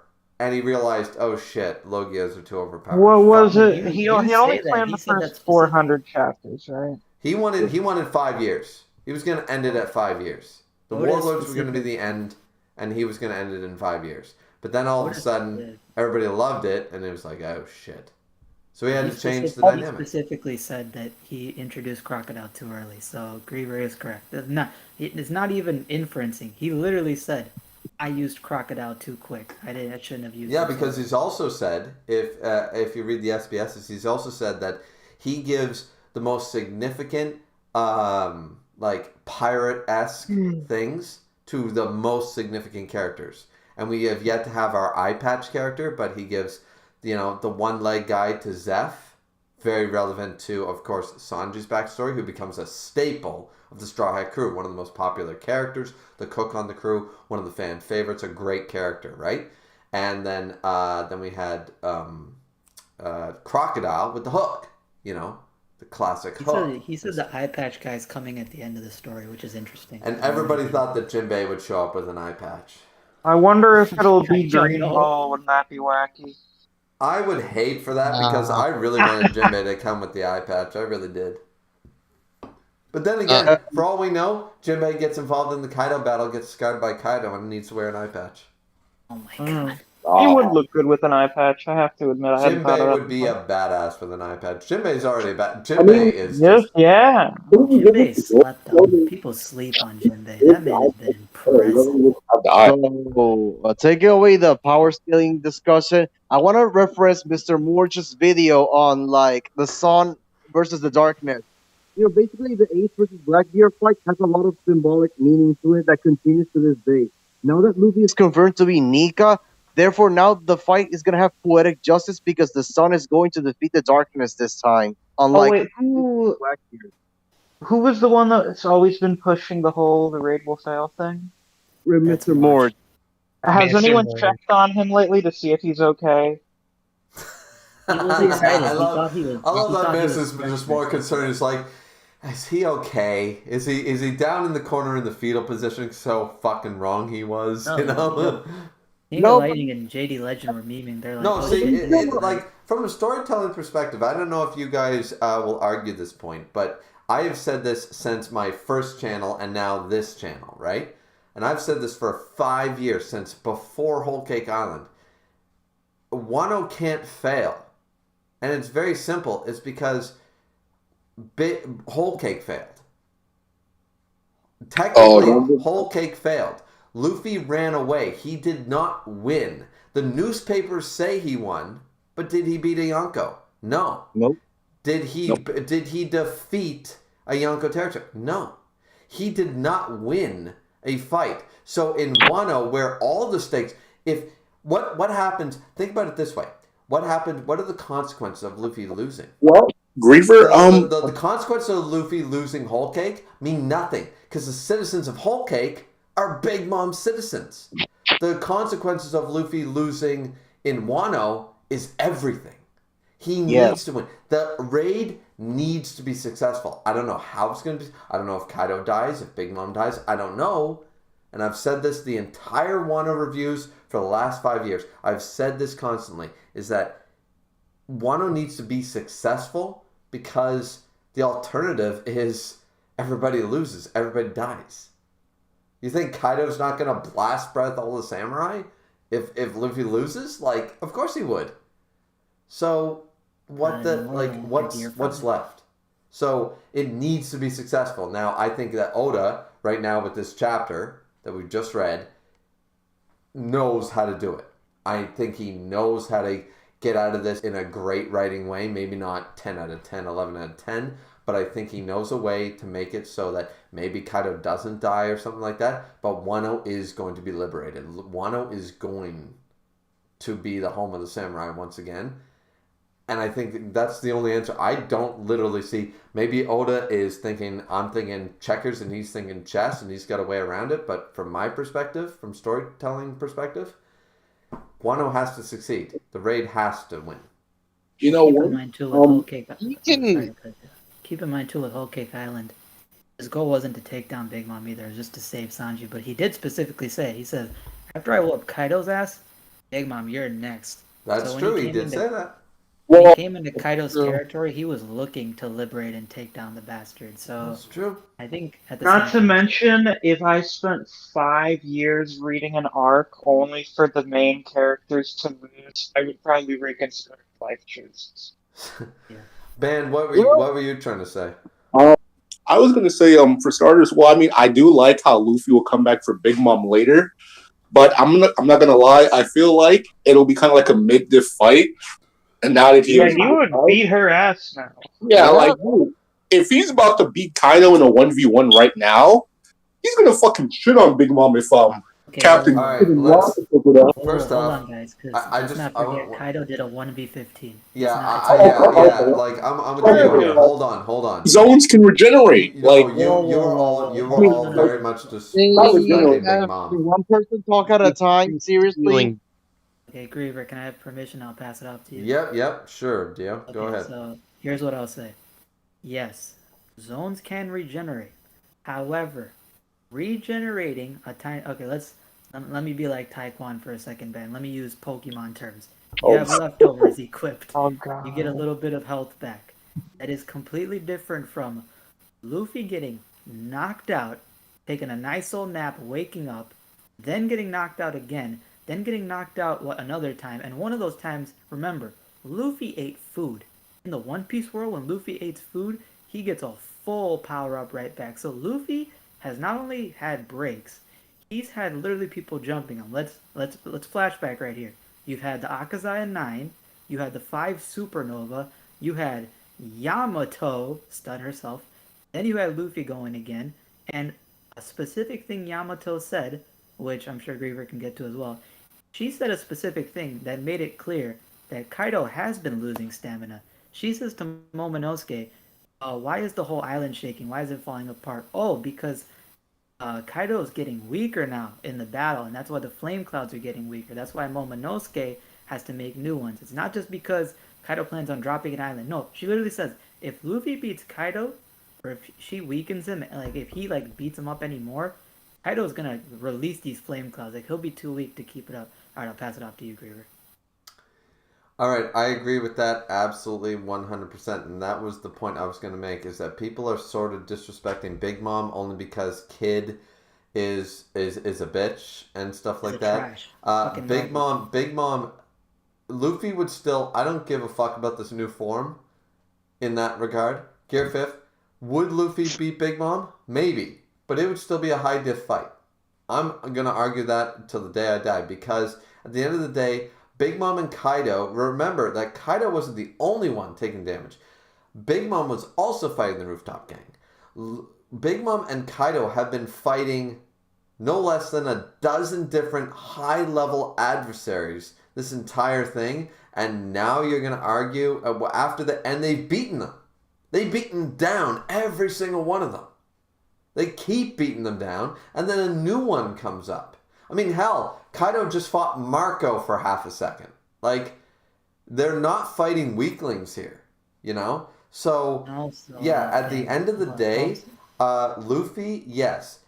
Would I put him above Big Mom? Yes, but I still think in a 1v1 right now, even given this new form, in a 1v1 at 100% strength, I think I'm going to still give it to Kaido.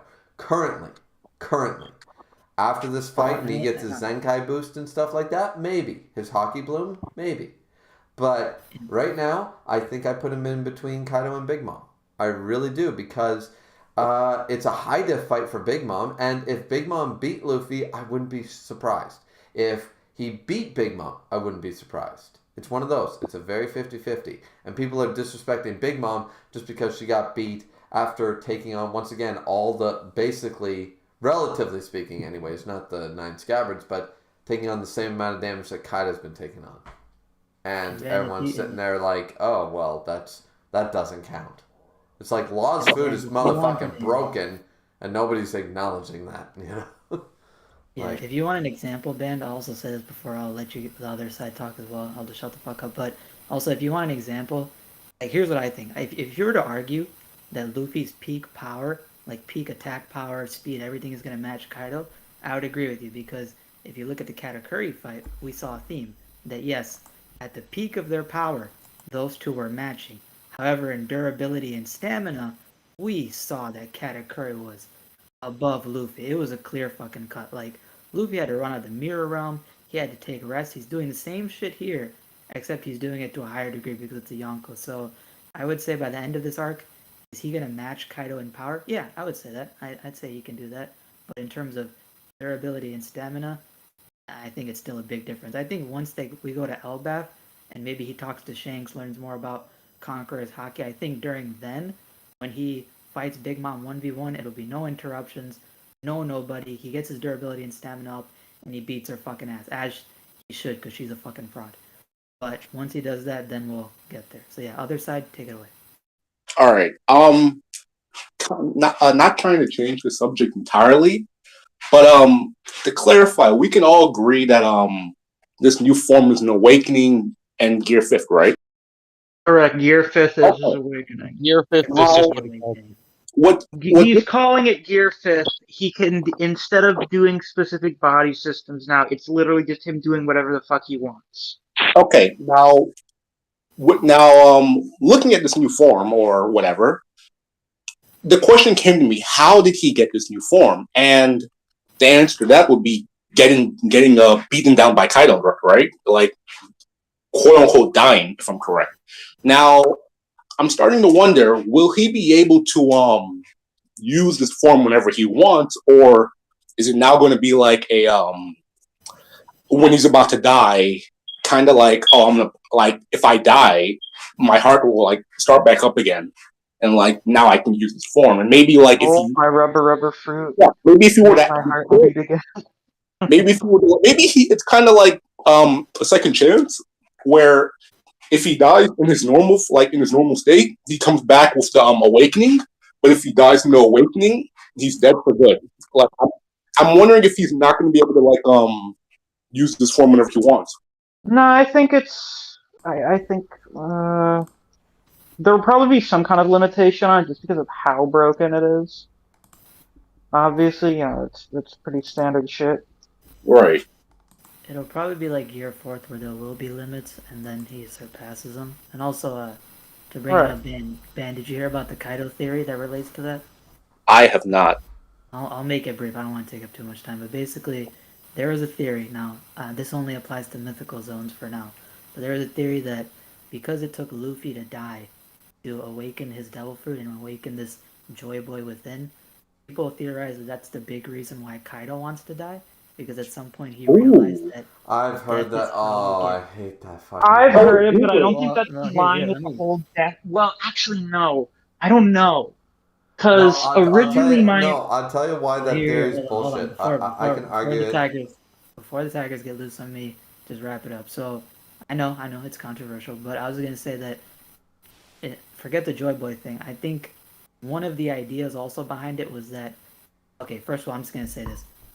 You guys think Kaido has an awakening, right? I just feel like that should be an obvious thing. He is should have an awakened. awakening. Okay, Yeah, yeah, if I he's awake.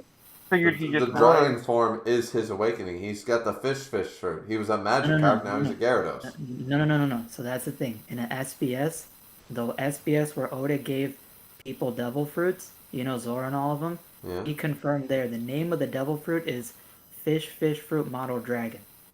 So it's fish fruit model Azure dragon. He Well, was Azure already dragon. Yes. yeah, he was already a dragon. In Japan, they just consider a dragon as fish. But the theory was that Kaido, since he lost 7 times to pirates and got captured, that Kaido actually did die at one point, and maybe he was able to awaken his fruit or whatever because of that death, and that's the reason why he literally is so confident now. Because at one point he literally thought he was gonna die. He came back a few moments later, even stronger, and it just reinforced that whole suicidal, cursed experience in his life, where he's like, "Fuck's sake, I was literally See. on death's door, and I Yeah, came yeah. back." The problems with that. All right, Misk, you go. First off, the as far as we've been able to tell, basically ever since Kaido had his big introduction, is that he's not trying to die to get a power up. He is literally just trying to die. Period. He's so fucking strong already, and that's what's making it difficult for him to die. The whole death is what completes a person thing was all like, yeah, guys like Roger and Whitebeard, they're Did all it right. legendary people that created their own eras because of how legendary their deaths were. I want to have something like that. I want to have a completed life that has such an ending. Now, Exactly. with the whole awakening thing, you could argue, oh, death is what completes a person, in that experiencing death leads to you awakening your devil fruit and becoming complete. But then that kind of takes away the interesting parts of Kaido's philosophy and just makes him kind of a bland, power hungry asshole. But Wait, also, when you think about it, everyone says that Kaido wants to die, and here's the problem. Here's the problem with that. This is all based on a chapter when we first got introduced to Kaido. And I made this point in my top 30 strongest One Piece video. Is that Kaido, if I were to tell you about him, and I'm reading verbatim from this chapter, if you're serious about it, I won't stop you, says Yoruge. He is a pirate that has tasted defeat 7 times. He's been captured by the Navy and his enemies over 18 times. A man that has lived through countless torture and was a fugitive on the run. Now he first attempts to take his own life in a way that is still rather rare in his own world, suicide by jumping from Sorajima.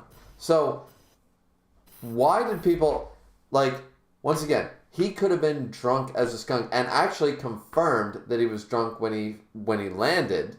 We know that for confirmation, right? When he landed in front of Hawkins and Kid and Killer, right? He was, and Apu, he was drunk. So he jumped off of Sky Island. He attempts to take something. This is Rouge guessing, not confirmation. Now, granted, potentially, yeah, maybe Kaido is suicidal because he said, they died and they did it right. Well, Kaido wouldn't jump off Sky Island thinking that that was the way to go out. The reason he tried to go to Marineford was because he wanted to go out the way Roger did. He wants to go out the way that Whitebeard did. He wants to go in a blaze of glory is his ideal of the way to die. Jumping off a Sky Island and hitting in no man's land is not the way to die. He knew he wasn't going to die from that shit. Subconsciously, he was drunk and he jumped off a fucking island. That's my personal belief. Kind of hilarious. But that's the way I'm thinking of it, because everybody takes this as verbatim. But I just read the chapter word for word, and that doesn't read like he's suicidal. That reads like he had one drunken fucking jump. You know, and we've seen Kaido in multiple drunken states throughout Wano. So all I'm saying is that potentially this man is not suicidal. He wants a glorified death. He wants the greatest war that ever. He wants to be the next Hitler. He wants to be the next Genghis Khan. He wants to be the name. He wants to defeat Roger as name. He wants to be known. He wants his name in legacy. He wants his name on a gold plaque. He wants Roger and Whitebeard. They did it right. Well, what did they do right? Technically, according to Akainu, Whitebeard failed. So why would Kaido say Whitebeard did it right? Technically, what did Whitebeard accomplish? Nothing. Nothing that Kaido hasn't accomplished. They're both Yonko. Whitebeard, what did Whitebeard accomplish that Kaido has not? Technically. Not a thing. Yet, Kaido wants to do what Whitebeard did. I mean, I guess to that degree, So- I agree with you guys. I think it was a misinterpretation because I didn't necessarily mean as in like he dies and gets like all of a sudden gets like super power up. My more thing was just sort of like the kanji for Kaido's name. It's Joy Boy. Now, I don't know if his parents necessarily gave that or similar to other captains, because he gave King his title of King. He found out his real name and he said, "No, I'm gonna call you King. That's your new name going on." My theory was that Rox gave him the title of Kaido because maybe he saw something in this apprentice slash cabin boy that kind of made him think that. Remember, his And also, name if is you look at- Kaido. Kaidio, yeah. And also, you look at the other translation for the kanji is also strong child, so his whole idea of power. I think maybe at one point Kaido may have realized that he couldn't be Joy Boy or something, but I definitely think it's in his mind because, for example, like, I think at this point, maybe there was a point in his life where he was thinking that, and after he realized, oh, like, if you look at his top 5, of course it's power-based. I mean, I'm not going to argue it's not, because the direct comparison uses power.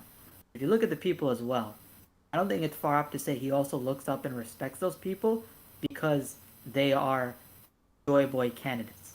Because if you think about it, people always bring up the whole idea, oh, well, you know, there's no Marines on that list. We know that he saw Garp fight at God Valley. Of course. But he may not, that doesn't mean he has to respect Garp. He may acknowledge him. That's not necessarily I look up to that guy. Maybe these guys were Joy Boy candidates and he realized, well, you know what, they're no longer people that I can consider because 4 of them died, 4 of them couldn't do this or that, and Shanks is alive, but maybe he just realized, yeah, Shanks isn't the guy. He's looking for Joy Boy. He pretty much realized. So I think that now the whole death part is just him realizing, you know, the accumulation of my life, I became this strong, I did all these things, and I think he really is suicidal because he realized, well, my captain died, I lost all these people in my life, I did all this to become powerful, and I'm still not cut out to be Joy Boy. So you know what? Fuck it. I'm gonna go out in a blaze of glory, and yeah, it's my own way of being suicidal, but he's doing it so he can also find the right guy. He challenged all these 5 guys, realized it wasn't. A quick argument to that is, once again, if you truly wanted to die, jump in the ocean. True, but Yeah, then you can also argue He's Actually, not a that- fisherman. He's not a Question. fishman. So fish fruit. I'm kidding. yeah, I know. That's another argument. But at the end of the day, it's see, once a stupid again, ass the argument. whole suicidal thing comes from one offhand description by Rouge claiming that this guy was suicidal. Hey, but Griever, It's the same. It's the same thing. It's the same thing with which Um, I argue in the power scaling. Everyone says, "Oh, 1v1 Kaido wins." Oda never said that in SBS. What he said was in a manga chapter, and it was the people say, "If it's 1v1, bet on Kaido." That's what they actually said. The people. So like Makino, the mayor from Orange Village. We're talking people. We're talking the general populace who have no idea about power scaling. We're talking the general people are saying, well, it is said that Kaido will win. But Kaido, and in that same thing, Here's what I find funny. People take that verbatim, right? They take that as the gospel. But then with the Uruj chapter, same panel, what did I just read? He has tasted defeat as a pirate 7 times. 7 times. So he was defeated by a pirate 7 times. And captured by the 7 Marine 40 times. At least, potentially, 7 different pirates, maybe not, but 7 different pirates have defeated Kaido, straight up, 1v1, or he's defeated by the same 2 or 3 pirates 7 times. Straight up. I would argue 5 of them is on that list. Yeah, and exactly. That's where the Hall of Fame comes from. See, this is the problem. People remember things. It's called scotoma. The mind sees what it chooses to see, and people misremember the statements made 10 years ago, and they misremember what was stated, and they treat it as the gospel. Oh, I can't tell you how many times I've heard Oda said 1v1 bet on Kaido. Oda never said that. Not ever in an interview, not ever in SBS. That was never stated. And people use it as the gospel, but it's not true. It's just simply not true. It's literally, it's a fucking character introduction hype speech. Exactly. They say, the people say, the people. It's like introducing a WWE fighter. Right. The people say, in a one-on-one, bet on Kaido. Right. The people say. And so if Kaido gets knocked out in a UFC fight, do you all of a sudden... Oh, they lied to me. No, they hyped him up. He was a good fighter, but they hyped him up. And also for all the people saying that, oh yeah, well, Shanks never fought him full one-on-one. He was young when he was with Rocks and stuff. You don't need to have a direct, all-out fight to know that you can't beat someone or they match you. I bet you if him and Shanks clashed, Kaido has enough experience to know, oh shit, this guy's hockey's insane or this guy's whatever is insane. Yeah, I know he can compete with me. Also, if he saw Rocks handling fucking Garp and Roger at the same time, yeah, he doesn't need fucking a full 1v1 when he's at full power to realize, even in the future, I'm not beating that guy. It's the same argument that people say, like, oh, Garp is not confirmed to have Conqueror's Haki. Well, with what we've learned right now, with the Wano arc, how would Garp, let's say Garp doesn't have Conqueror's Haki. Let's just say. Because he's not confirmed to have it, technically. But let's say Garp, the man who Roger said in the Wano flashback at the peak of his power, said, bring me Garp or Sengoku. That's fact. And also clash with Whitebeard. Odin with Conqueror's Haki was blown back and like, holy shit, these motherfuckers are intense. Roger at that state was saying, bring me Garp. No, not even that. At Marine Ford. And he teamed up with Garp. Sengoku didn't say he was at God Valley. Yeah, I was going to say Garp and Roger were at God Valley to defeat Whitebeard, Big Mom. They defeated the Yonko. Garp and Roger did that. Roger and Garp defeated the Yonko plus Rocks.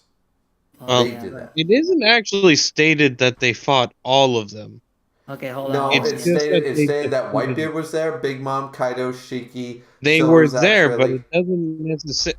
As you're saying, maybe Whitebeard ran away. Maybe we don't know. Yeah, sure. Fine, Danny. And a small side note for the suicidal speech. If I'm not mistaken, it was actually done by the third-party narrator in when the actual anime came out, not Arouge. Yeah, and it's also This is not to say that Kaido didn't just drunkenly jump off and think, "Oh yeah, I can fly. I'll fly." How do I do that again? But just to clarify that it's not necessarily Arouge's. I think it's the same problem where he seemingly, and if you guys have been watching Tekking's reviews, which I always do because I think he's the most informed person who has the most unbiased opinion. He's better than me. He's better than King. He's better than everybody. He says it like it is, and he gives you all the options. The fact of the matter is that Kaido respected, for example, the samurai up to a point. He so respected. He was so disappointed with the Odin shit, and then he talked trash about the samurai. And as Tekken pointed out, he goes, Kaido is so conflicted.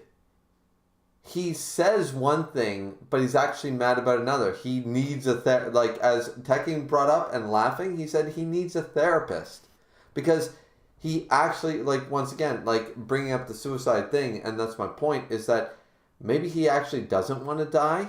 It's just he like, once again, he's using it as an outlet. It's the same with the samurai. He goes, he loves the samurai. He wants it because he fought Odin and he respected his strength and blah, blah, blah. And then the samurai couldn't kill him. So he's like, fuck those samurai. And it's like, no, actually, you really do respect the samurai, don't you? And he's like, yes, I really do. You know, like, he's such a conflicting character right now. So there's a lot to go on with Kaido, I think.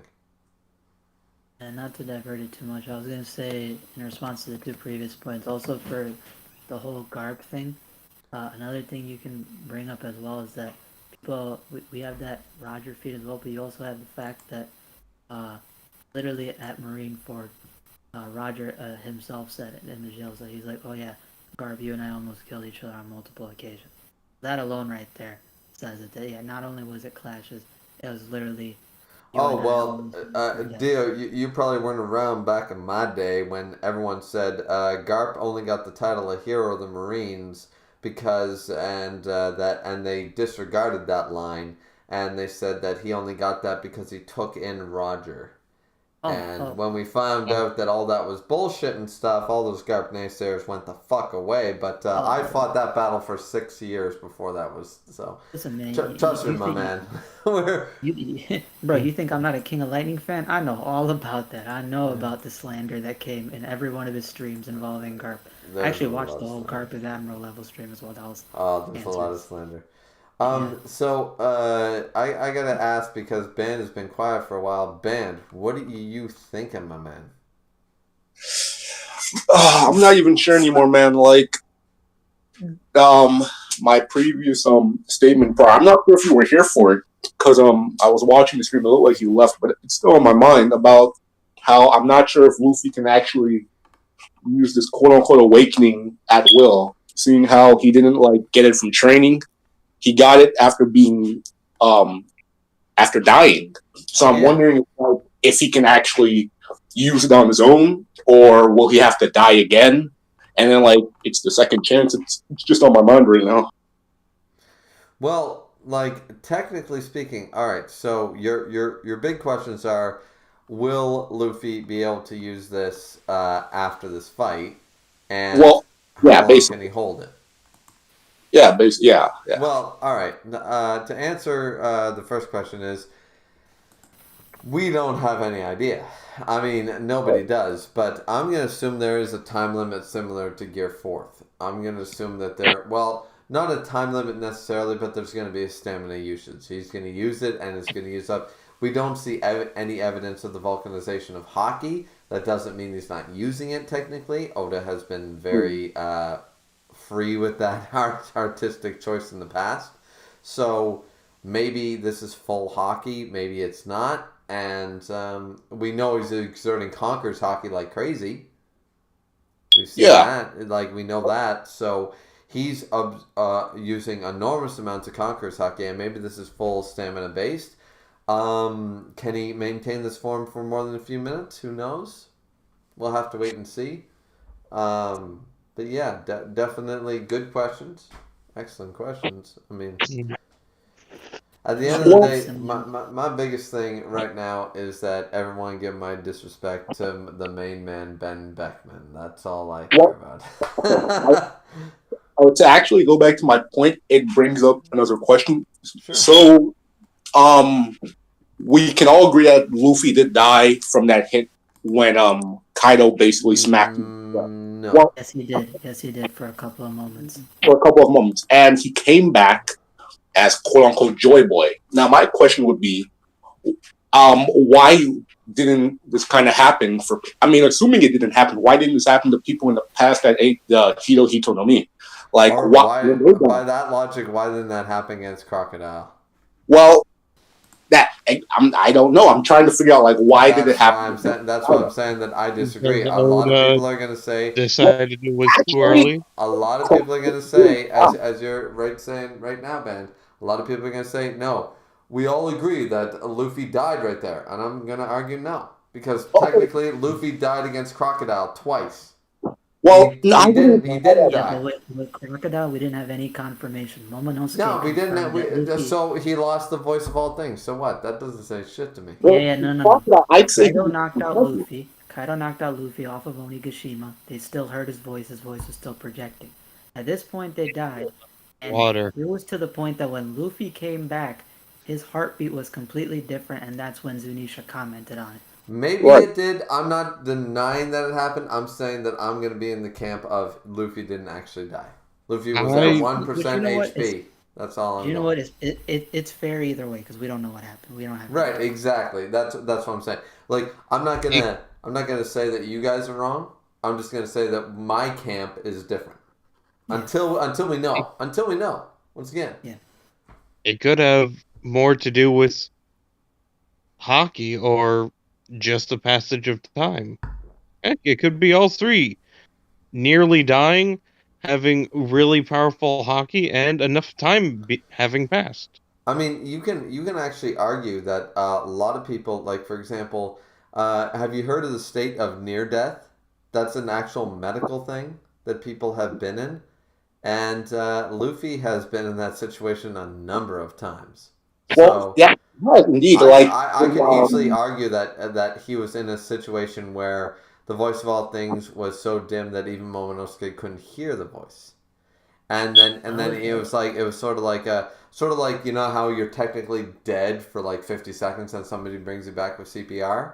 You're technically dead, but you're not actually dead because they bring you back, sort of idea. And medically speaking, you're not dead yet because your brain's not dead. So because you can't bring back a dead person, it's medically impossible. When they talk about that shit, they're saying your pulse is gone. It doesn't mean that you're actually physically dead yet. Like your body is dead, but your brain is still active. So you know, there's an argument on both sides. I was gonna say, what do you consider as dead? Because that's what I was talking about. Because I mean, Griever, you didn't consider that dead. That's what I was referencing. That sometimes you can go out for 50 seconds and come back. Right? Yeah. I'll agree to that. I'll agree that Luffy was maybe he was clinically dead for 50 seconds or so. Well, the only time I will 100% agree that Luffy died in the past was in Impel Down, and that's the only time I'll actually agree with it. But the question will be, why didn't he activate then? Why is he activating this? Or Crocodile? Do you not agree? Crocodile? He was fucking. He was unconscious. He wasn't dead. He was unconscious and buried in the sand. He was suffocating, man. So I was gonna say part of the reason would also probably he wasn't quite dead. He was very near dead. Yeah, and suffocating. I was gonna say part of the reason probably has to also tie to the fact that he wasn't ready at those points. I think a big thing about Awakening is and I don't want to bring up My Hero because fuck My Hero, but they had this thing, but they had this thing in the show which was basically you can basically push yourself to the limits, and you would strain. And Tekking brought this up, by the way, in the previous Awakening video long ago. He said that you can technically strain your quirk to the point that it would awaken, but that would only be. It was the whole idea that you can strain your power to the point where you're literally training it for so many years, and you bring it to the very near point where it all of a sudden awakens, and that was the idea behind the fruit. So I think that, okay, maybe death is a part of it. I'm not sure. I'm only relating that to the whole, Joy Boy candidates and death thing. I think it's more so the big reason why it awakened was because Luffy strained his fruit already to its maximum. He was able to master his Gear 4th forms, switch between them effortlessly. He applied Advanced Conquers, all three forms to them, and he's fighting against fucking Kaido 100 beasts. So that's why now his death awakened it, and that's partially why, because it's a combination of, he was near death, but he also pushed himself to the absolute brink of his fruit, and to the very limit, and now we're at the point where now it's awakening and taking over. He's also probably in a really weak state, so it could also be that whole idea of the soul behind the fruit. I don't want to say Naruto position, but maybe it kind of activated because it felt that, oh, he's in a weak state. He strained himself enough. Let me kind of kick in. That's my take. Well, it's still Luffy in control. Oh yeah, no, I'm not arguing that. I'm just saying that And it might have activated. another thing we should keep in mind is that Wano is incredibly important for Joy Boy's return. So, like, Kaido picked Wano out for a reason. Mhm. And it was prophesized that Joy Boy would return here in Wano. So it could also, in part, be because he's in Wano now. Good point. Yeah, I probably agree. Because Big Mom also That's- said as she was falling down the hole, she's like, when she's cursing out Roger, she's like, she brings up the question, is part of the One Piece tied to Wano? Wano clearly has deep ties, so yeah, I'd give you that. Maybe that's also part of it. That's It might have been like, condition-based awakening, where you had to be at the right place, like using your ability to a certain degree. I'm just kind of talking on my ass there. I really don't know. No. Does it I have like agree. 5 I think you're making sense. conditions? Does it have 5 conditions like in Hunter x Hunter for abilities? Oh, God, I highly doubt it. Oh my god. Oh, don't bring up Togashi because we ain't gonna talk about his worst work. Please. Um, Band will have a heart sorry. attack. I'll go find the nearest Dragon Quest game and destroy it. Yeah, we don't bring up a bad mangakas, we bring up good ones. So, Oh, okay, whoa, yeah, we're not gonna get into it. But also, Okay. I wanted to give a quick shout out, by the way. Shout out to Oda for making the first confirmed reveal for, well, not confirmed, but now we kind of know what mythical zone awakenings do. They awaken the ability given to you, and thank fuck, because if it was just a normal physical and healing boost like what the normal zones do, I would be pissed, but nah, it's cool as fuck. Your ability gets awakened, that's sick. So if Kaido has an that is awakening, incredibly cool. It really because is. if If Kaido you- hasn't awakened, let's say he's not awakened or he's not activated his awakening yet. If he activates his awakening, his elemental powers are either getting boosted or he's getting extra, and that is fucking hype. That is hot as fuck.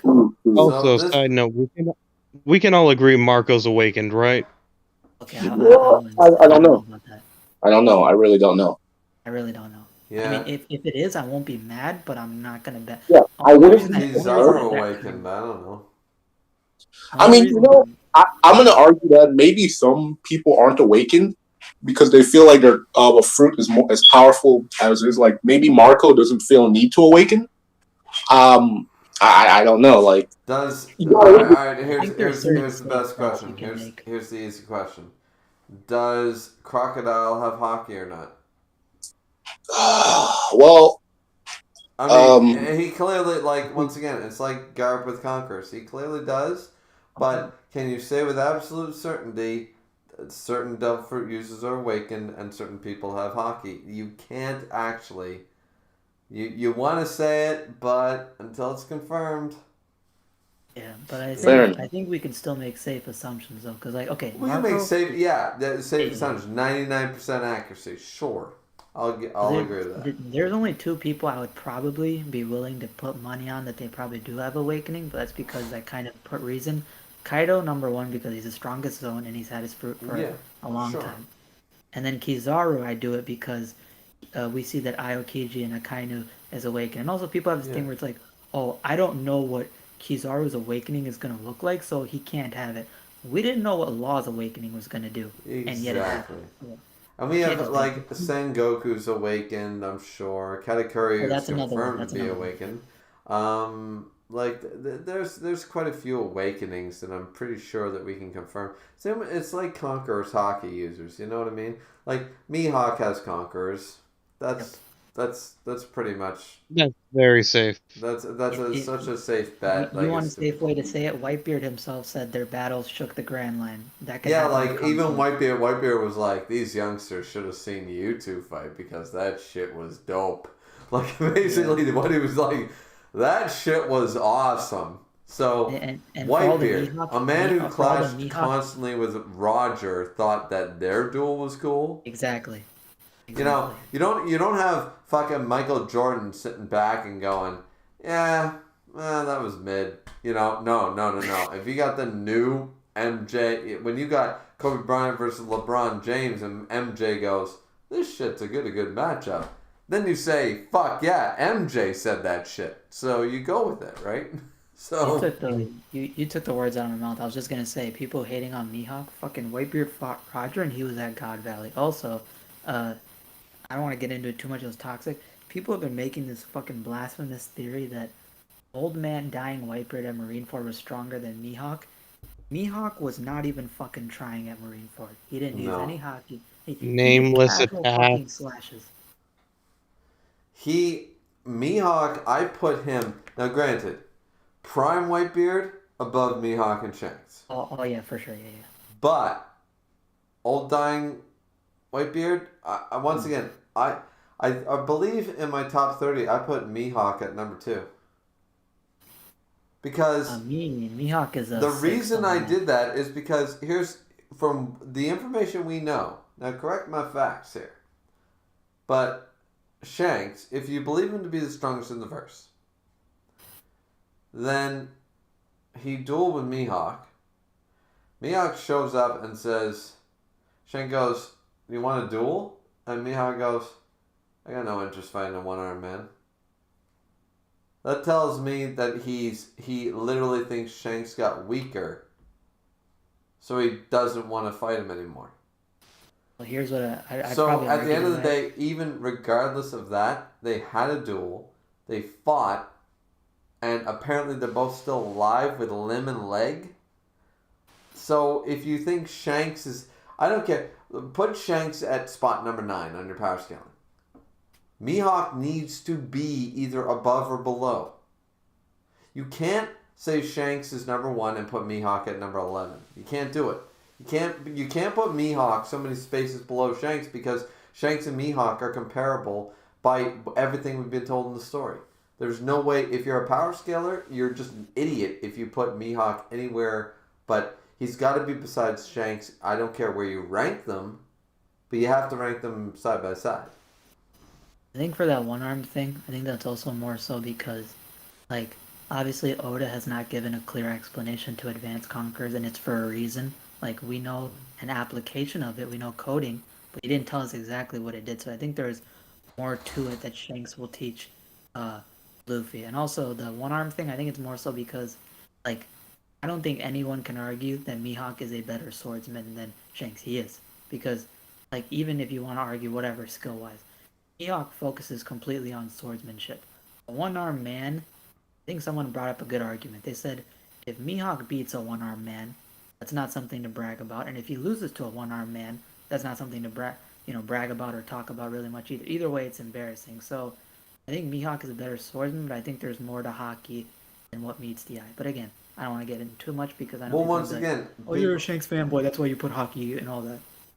Well, I mean, Mihawk being the world's strongest swordsman, I mean, that speaks volumes, and Shanks doesn't contest that, so I'm good with it. Like, I'm gonna assume that the only reason Mihawk... I don't put Mihawk that high is because I don't feel comfortable putting Zoro on that high level yet.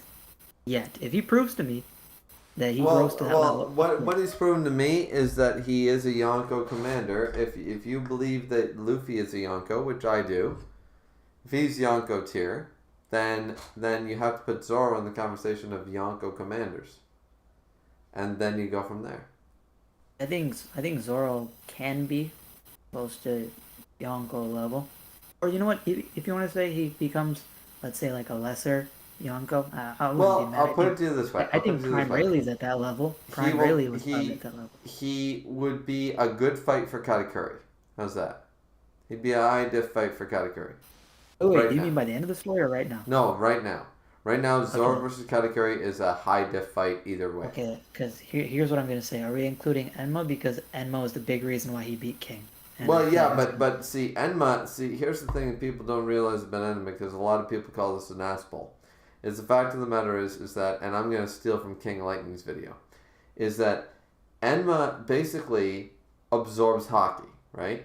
So if you have 100 in your mana pool, your magic pool, whatever, let's call it the Haki pool, right? Yeah. It absorbs all of it. Mm. Like Luffy, unconsciously using Conqueror's Haki in pre-time skip, Zoro doesn't need to know he's using Conqueror's because everyone called that an ass pull. It's like, no, it's not. Because Enma is drawing out 100% of Haki, not observation, not ornament, not Conquerors, Haki in general. Haki itself. So, if Zoro has Conquerors and he doesn't know it, Enma's going to draw that shit out whether he knows it or not. And that's how he's able to use Conqueror's Haki. That's how he cut Kaido. That's how he damaged King. That's how he did it. Zoro doesn't need to be aware in the same way that Luffy didn't need to be aware at the podium to take out the 2 guards who were going to kill Shanks. Or Ace. Sorry, not Shanks. Ace. I think my idea behind it is right now, the way Enma was working is it was forcing out his Haki, and then it was basically saying, here, I'm going to draw out your Conqueror's Haki. It's up to you to control it in this moment or else you fucking die. And that's what Zoro did. Well, So there's that argument as well, but I still think that Zoro didn't realize that he was a conqueror. He did not know it. When he cut Kaido, he didn't know it. But Enma is drawing out so much of his Haki that Zoro is like, all right, I got to get control of this shit. Boom, boom, boom, boom, boom, and he keeps doing it, right? Yeah, to the point that it's drawing out his latent ability as well, his latent Haki, which would be I think Conquerors. that's my thing. I'm waiting for Zoro to, because right now it had like a 3-minute timer or whatever. I'm waiting for Zoro to completely master it because I think he will. I think he's just gonna. Oh yeah, he's gonna be great at it. Like once again, I put Zoro, as I said, high diff fight against Katakuri right now. I think he's in the conversation of first tier commanders. I think he loses to Marco. I think he loses to Ben Beckman. But I think, well, he beat King, so we know that. Wait, hold on. So do you think he beats Katakuri or Katakuri high diff wins? I give it a 50-50. Because I put win. I think Katakuri wins high diff. I think right now, as it is, Katakuri has enough going on that he would win. Because unless Zoro's learning Future Sight or getting insanely fast, You can't touch him. it's very hard. Well, It would be a very hard Azura speed blitzed Kaido, who has Future Sight Haki that we confirmed. True, Well, but keep in mind, Kaido wasn't trying to dodge. He underestimated Zoro. True. He underestimates a lot of Well, stuff. Ben, what do you think? I'm really not sure, to be honest. I want to say that Katakuri wins. Okay. I want, like, I don't know why. I want to say that if Zoro even tried to, like, cut Katakuri, the whole mochi would, like, he would cut his arm off, but, like, maybe be able to, like, he's made out of mochi, if you get what I mean. Like, But like, remember, it's not a Logia. yeah, but, like, Paramecia. looking at what he could do, like, I'm not really entirely sure if, like, You want to say he would reattach it? I don't even feel it's a Or good matchup it? to begin with. Like, Well, here's the thing. I think Zoro can have moments where he cuts Katakuri, but in the same way that here's the thing we have to just understand. Katakuri really is built different because not even Snake Man. And then, listen, as far as we're concerned, right? Luffy didn't gain any speed from Snake Man. He's just applying Conquerors now, so the attack power went up. No. We in the Katakuri fight, we were implied that he got faster with Snake Man. Oh, He yeah, traded strength for speed. Oh no! I meant like right now the Snake Man that he's using against Kaido, it hasn't gained like that Snake Man form hasn't boosted speed since then. That's what I'm arguing. Oh, okay. We have no evidence I'm saying like either way. Maybe, yeah. Yeah, it's like hard, but I'm just saying like the same way Kaido weaved in and out and stuff. Like you have to understand that he got the Snake Man, he got this speed boost, and the thing about Snake Man, it's constantly accelerating faster. He could not hit Katakuri consistently. Yeah, he hit him. He couldn't hit him consistently, and Katakuri was so skilled that he got caught off guard, and yet he still knew to put Haki hardening on his cheek to block right in that moment. So, yeah, you can hit him, you can hit Katakuri. His adaptability skill on the spot and consistently hitting him is like a different story. Like he's just so used to using Future Sight, and he's honed it. Well, now, do I think? then yeah, in that case, I'd give it to Katakuri and over to Zoro. Like, Yeah, Yeah, I I mean, give it granted, I would agree. probably, just so we're clear, once again, when I said high diff, I would give it 50-50 either way, and if people want to say Katakuri, I'd be like, yeah, sure. Well, all I'm saying is that potentially Zoro is in the conversation of fighting Katakuri as he is right now, with Enma Well, and all that shit. Yeah, I agree. I'm gonna be the guy and even say that even maybe Sanji, where he is now, could pretend Get maybe. the fuck out of here, No, man. no, okay. Hear me. Sanji ain't first Dude, commander tier. He just ain't. after the Listen, dude, Griever, after all I'm the gonna say is Germa one power thing. boost, I don't know, man. After the whole Germa power boost he got, I can see it. I can see it. No, not banned. I'm gonna give you a little bit of a layup. Right? I'm gonna assist you there. The wings of the Pirate King. It's not a pixie wing and a hawk wing. They have to be around the same. No, Ah, no. You know what the problem is that who said that? Who said that? Robin and the fucking Yeah, person that makes the book. Robin said that while Jinbei was kicking the shit out of Who's Who, by the way, which But I mean, it wasn't Jinbei's just stronger than Sanji, so. it wasn't just Robin though. It was well, the I magazine mean, itself. So keep I in would mind. I would have agreed that Jinbei was stronger before the the body enhancements, but This motherfucker. All right. Like, let's forget the whole character development of hitting women shit that I cannot get behind anymore. It Yeah, was it's cool stupid. for the last 500 chapters, but now for the next 1,000, I'm not happy about. But Listen, that let's. chapter where he got beat up by Black Maria, fucking painful. Yeah, that was stupid. That made no sense. It was All right. dumb. If the Mandalorian can take off his goddamn helmet for Baby Yoda, this man can forget his creed for 5 minutes to save his crewmates. I don't give Oh, a fuck. he couldn't. Anybody He who couldn't argues even use different is armament an hardly. asshole, is an idiot. All right. Like you can't deny that this guy is basically saying, okay, I'm going to let. All right, how many straw hats are there? There's 10 straw hats, right? He's going to let 9 of them die because he refused to hit a woman. I don't give a fuck. He wasn't in a situation where He's going to let 9 anyone of else them would die. die. No, this is the situation. 9 of them die. His best friends in the world and all his crewmates die because he refuses to fight back. That is the situation he's in. I don't give a fuck about gender or equality or anything. That is the situation he's in, and he said no. He's a bitch. Right there, he lost an enormous amount of respect from me.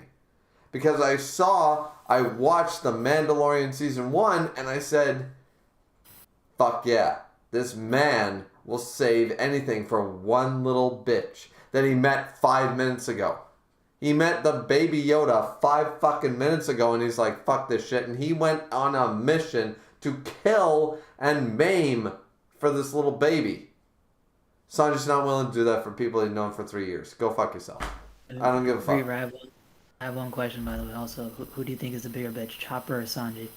Oh, that's a big one. I think it's Chopper, but Sanji close Okay, second. I was about to say, I thought you really hated Sanji. They're about to be like, No, Chopper's a bigger bitch. Chopper's a bigger bitch. Dude, can we acknowledge how Chopper has cried nonstop every single time he thinks Luffy dies? His fucking whack It- ass. I can't stand Chopper anymore.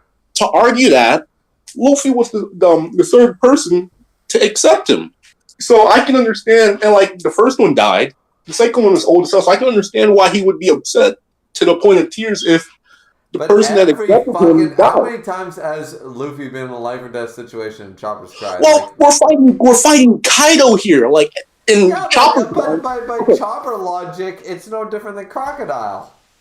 Okay, well, Chopper Dan, I'm looking. no, I'm not hold on. more Hold on. mascot than Dan. character. like I'm not looking at it from the point of view as a reader. I'm looking at it from the point of view of Chopper. You're fighting a Yonko. Dan, Your captain can die. this man Luffy ate a fucking poisonous tuna, and this man Chopper was, oh my god, Well, Luffy, you ate a fucking he's a tuna doctor. fish. He knows what. Dude, he's a doctor. He's aware that poison can fucking kill him. If you're a doctor, how come you can't heal it? Fucking Bruh. thought. That's why I thought you stinky ass I don't know. animal, Maybe ugly ass animal. Wait, he's not the best doctor in the world, but he was aware that poison was fucking bad. Dio, He's fucking Dio, about to cry, Dio, band. Dio. What's up? Remember, Chopper fed Heroluk the poison soup Because he's an idiot. because he was an idiot. Oh, Oh fuck! Another person in my life ate poison. Oh fuck! No, they're gonna die too. He didn't Actually bro. makes sense. First of Actually, all, very much that's sense. not impressive, bro. That means he's a dumbass. You should have learned from the first fucking It's time. it's Ugly ass not that animal. it's impressed. It's not about being impressive. It's about making sense. When has Chopper ever made sense? Literally, you crying 50 times over a guy who's literally invincible dying makes the least amount of sense. He doesn't know that Luffy's invincible, though. What do you mean? How many chapters are we in, bro? This man has survived so much shit. He should know. It's not like Luffy. Luffy doesn't beat Katakuri and he goes, "Oh yeah, by the way, yeah, I made it. You know, you don't have to worry about the details." No, he's gonna tell them about what happened. He's not gonna just be, you know. Okay, No, he's not going to tell them exactly about what happened. He's going to try to keep it hush hush so they don't worry. And He that's exactly How does that. And how he's many not going to. situations has Chopper been in where he's literally seen Luffy get near death or fuck? Like He sees them in the death state all the time. So it will be so more why apparent is he crying? how fragile they are. there's a difference between Chopper hearing that Luffy is near death and someone flat out saying, "Oh, he's fucking dead." His Yeah, voice. but who's saying it though? The enemy. It's Kaido. Are you that dumb that you believe the enemy? Enemy who wouldn't be down there if Luffy was there to stop him. If Luffy and Kaido go up to the roof, and then Kaido's the one that comes back down, I would be like, "Oh shit, what the fuck happened to Luffy?" And then Kaido's like, "Yeah, I killed him." What reason would I have to not believe Kaido? I understand that you have to have confidence Wait, in are your we still arguing Chopper crying?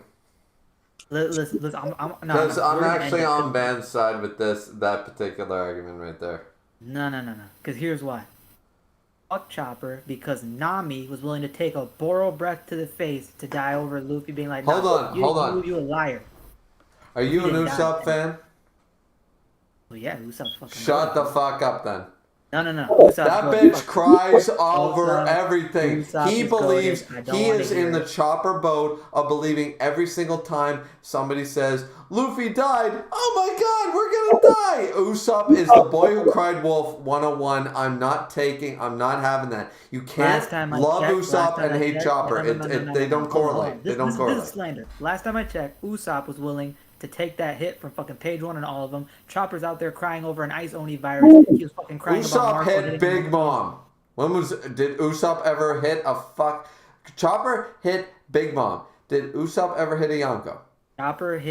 Chopper hit Big Fraud. No, Chopper hit Big Mom. Usopp was hitting bitches in Wano over snake oil. I don't want to hear. Chopper's not Queen, dude. What do you mean? Yeah, Chopper smacked a second tier Yonko commander in the face and also Big Mom herself. What is the best feat Usopp has? List it. Tell me. Queen. I was watching your power skills. Tell me Usopp's best feat. Come on. You shat on Queen. I watched your power scaling video. Yeah, I shat on Queen. Queen is disgusting. Still ranked as a second tier. Chopper then. Well, all right, but I didn't shit on Big Mom, and Chopper Monster Point smacked Big Mom in the face. Okay. So give me Usopp's greatest feat. Who did Usopp fight? Usopp hasn't fought a Yonko commander, let alone a Yonko. Alright, so here's my argument, right? Okay, he slapped Big Mom, right? We can agree, right? He slapped Yeah, Big Mom. Okay. yeah. And did damage. He slapped Big Mom. How many bitches does Chopper have? Fuck, I thought, bro. Usopp got a whole bitch back on the island, that's all I'm gonna say. Doesn't Chopper have the deer? Chopper had the bitch. That's false. He ain't got- What do you mean? Bro, she was okay, yeah. She's Listen, nice. look, I wasn't putting a ring on Sanji in the time skip has a whole island of bitches that he don't want. That don't make him. Oh no. Let's be No, real. that's Let's be fine. real. Mermaids Having would be bitches don't mean shit. First of all, the mermaids were being nice. Second of all, Sanji wanted to fuck a furry. That's all I'm gonna say. He was doing guard shoe and all. Sanji desperate. Sanji a desperate virgin if I've ever seen one.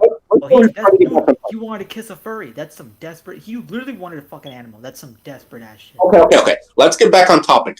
The argument was Chopper crying. I believe it's just Yes. I can accept it because, again, if Kaido and Luffy go up to the roof, They're like, let's say they're up there for an hour, and Kaido comes back down saying, "I killed Luffy." What? Why would I not believe a fucking Yonko saying he just killed my captain? I agree. Okay, so here's my question to you. Next arc, we go to Elbaf. Let's say Big Mom says she killed fucking Luffy. Is Chopper not gonna cry? No, he's gonna cry again. That's his fucking Yeah. guy. He cries. You gotta remember, how old is Chopper? Look, How old is Chopper? Like, listen, here's the difference. Here's the difference. question. Just because they didn't show Usopp crying doesn't mean he wasn't crying at that same sentiment. I'm pretty sure Nami was crying, but she did stand up. She was crying and standing up. The Usopp loser tank trio will always cry when the enemy tells them smack. Like, again, I say it again. Luffy was the third person to accept Chopper, and I'm pretty sure Luffy is very important to him. So the idea of this man just killed my captain, I can understand why he's crying. I believe you 100%. I'm behind you, man.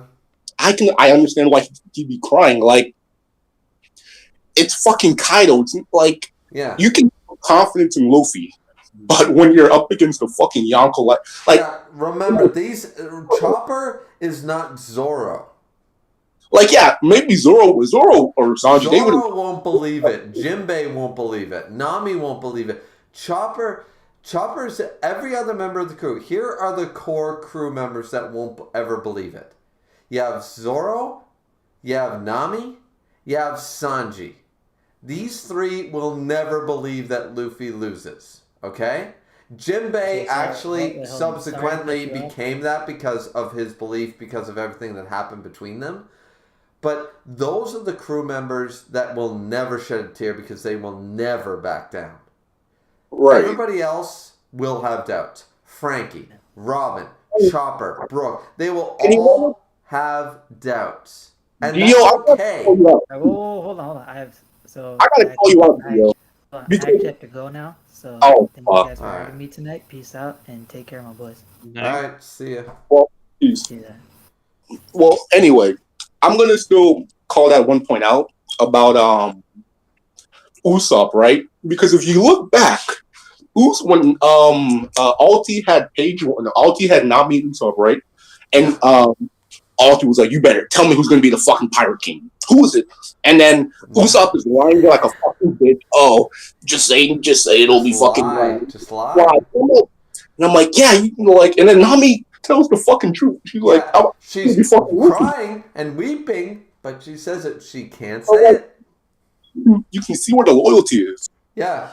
See, that's the difference. Like, we've had the moment, and that moment was a great Nami moment. But Ben, did it not piss you off as an Usopp moment? And I'll tell you why. Because I want to like Usopp for a number of reasons.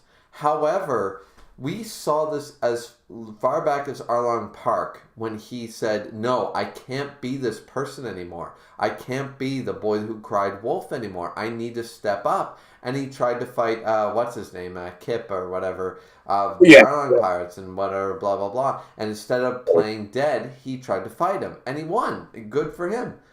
But then, 15 years later, literally 15 years later, he's still telling Nami to lie.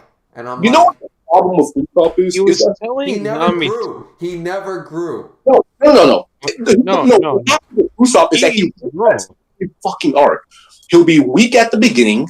He'll then grow some fucking balls in the middle, and by the end of the arc, he reset to going back to being a fucking bitch. Right. It happens every arc. So he never grows as a character because he always resets. And I believe that the main problem with him is his fucking goal. His goal isn't like a tangible goal or like kind of like really motivating. Oh, I want to be a... Here's the thing. He wants to be brave. Right. And the problem is that, as you just stated, he is brave at certain points.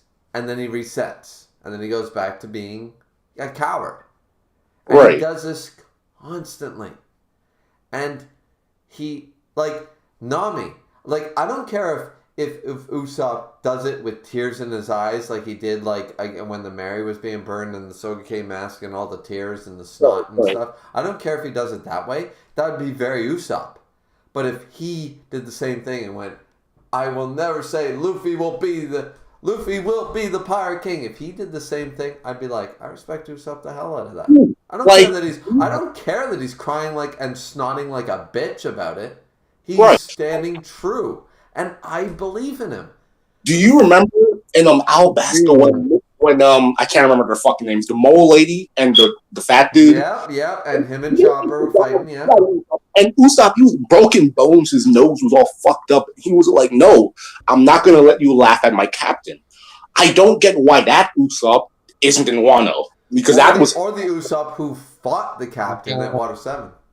Right. Guys. He was telling Nami to lie so she wouldn't get hurt. That's the whole Sanji believing I can't hit women, my crew will figure it out bullshit. It's not no, good. This is it's not a good like, argument. I know you're weak, Nami, and this can probably kill you. Don't die. That's a shitty argument. Because they're betting seriously. When you become a pirate, and then Zoro said this way back in Enies Lobby, way back in 1-7. He said, "You think we're playing a game here? We're not playing a game. We are pirates. We are on the sea. This is real life." And he said this way back then. And if Nami was not prepared to give her life for her captain, she didn't deserve to be on the crew. Usopp should have respected that. The moment you become a pirate, you discard your fucking life, man. That's right. Exactly. You're betting your life. The moment you become a gambler, the moment you become a soldier, the moment you do anything, the moment you become part of the military, like, do you think it's going to be all sunshine and rainbows just because you're part of the Canadian military? Ha ha ha! Hey, we're Canadian. We don't give a shit. No, you are literally putting your life on the line. You might die one day. You know? And you have to live with that. When you become a cop, a firefighter, a paramedic, any of these emergency services, you put your life on the line in the same way as being a pirate. And Nami accepted that 3 years. 3 years she's been a Straw Hat. So has Usopp. So, it's disrespectful for Usopp to do that. Right. And I'm pretty sure Nami knew that she would die if she didn't lie, and she stood right there in Aldi's face, ironically having the fucking biggest balls in the room, and said, Luffy is going to be Pirate King. I don't care. Right. I don't care what you say. Right. And I can respect it because she's being true to herself. She's not... It was an Odin moment, wasn't it? Odin believed. He went, and Hiyori said at this chapter, it's like, yeah, my father... Yeah, he believed you. Even when you lied to him once, he still believed you a second time. And he sat in that boiling oil for a day, and he didn't care. He was like, you guys are going to live. And to go even further, Alti is a pirate. How do we know that she wouldn't have killed Nami anyway after Nami after she breaks Nami's spirit and says Kaido's going to be the Pirate King? Exactly. She could then kill Nami, be like, yeah, now you're dead. And while that would be the end of Nami, it would kind of show that, like, she died not even believing in her own captain. If you get what I mean by that. Yeah, no, I agree with you, Ben. Now, there could be an argument. There can be an argument to say, because I've heard this argument already, which was, you say that, Nami should have lied and give up, Sanji should have given up his morals and code, but Nami shouldn't have given up hers. I've heard that argument, right? Like the whole Black Maria versus... Well, that is your sense. That is very much your sense. I'll tell you right now, that's a shitty fucking argument. And I'll tell you why. It's because you don't like it. No, I'll tell you why I don't like it. And it's true. It's because Sanji held the life of other people in his hands. Nami held her life in her hands. What? Like Ulti, if she had lied, that would not have saved anybody. It would have saved her. Potentially, as Ben, you pointed out, maybe she lied, maybe she didn't. Irrelevant. At most, if Nami tells the truth, if she lies to Ulti, it's she saves her life. It's only her life on the line. Sanji, going against his morals, saves hundreds. That's a There fact. we go. It's like Like, you can't be in both camps. You can't agree that Sanji is a Griever. top tier character. You can't agree that he's Blackleg Sanji, that he could do a lot of damage. He could take out a bunch of beast pirates. He could take out Topi Roppo. He can take out Yonko commanders, and then agree that him sitting out on his morals is beneficial. So you have two camps. You can't, Griever. So that's my personal take on it. And I Was won't be swayed. anyone else's life being directly threatened? As far as Sanji in that moment, what he was thinking Everybody. for not They're at acting, war. They're at it would war. just be. it's a war, yeah, dude. They're at war. What are you talking about? They're literally everybody's life is threatened. Can I finish my fucking sentence? For Like, God's fucking You sake! just asked. You just asked. You said whose life was threatened. I answered. Everybody. Everybody. It was a rhetorical question. And I answered with a rhetorical answer. Everybody. That's not a fucking thing, and you know that. Everybody is about to die on Wano. Everybody is threatened. Everybody's life. like, I agree. I like the idea of, like, it is a war. Like, you can't sit here and be like, oh, I don't want to hit women. Like, It is a war. Oh.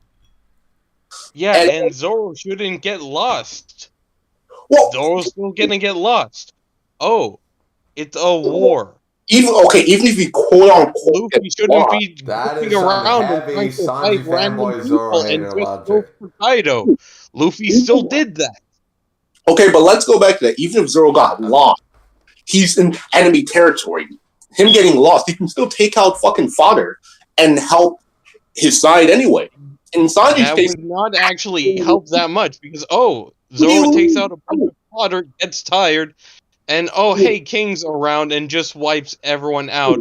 all it takes is one fodder to fucking. I'm coping a bit here, but all it takes is one fodder to fucking take out a heavy hitter by catching them off guard. Like, let's go for like the fucking squad shit. Yeah. I'm a ban on this one. I mean, my man, like look at it this way.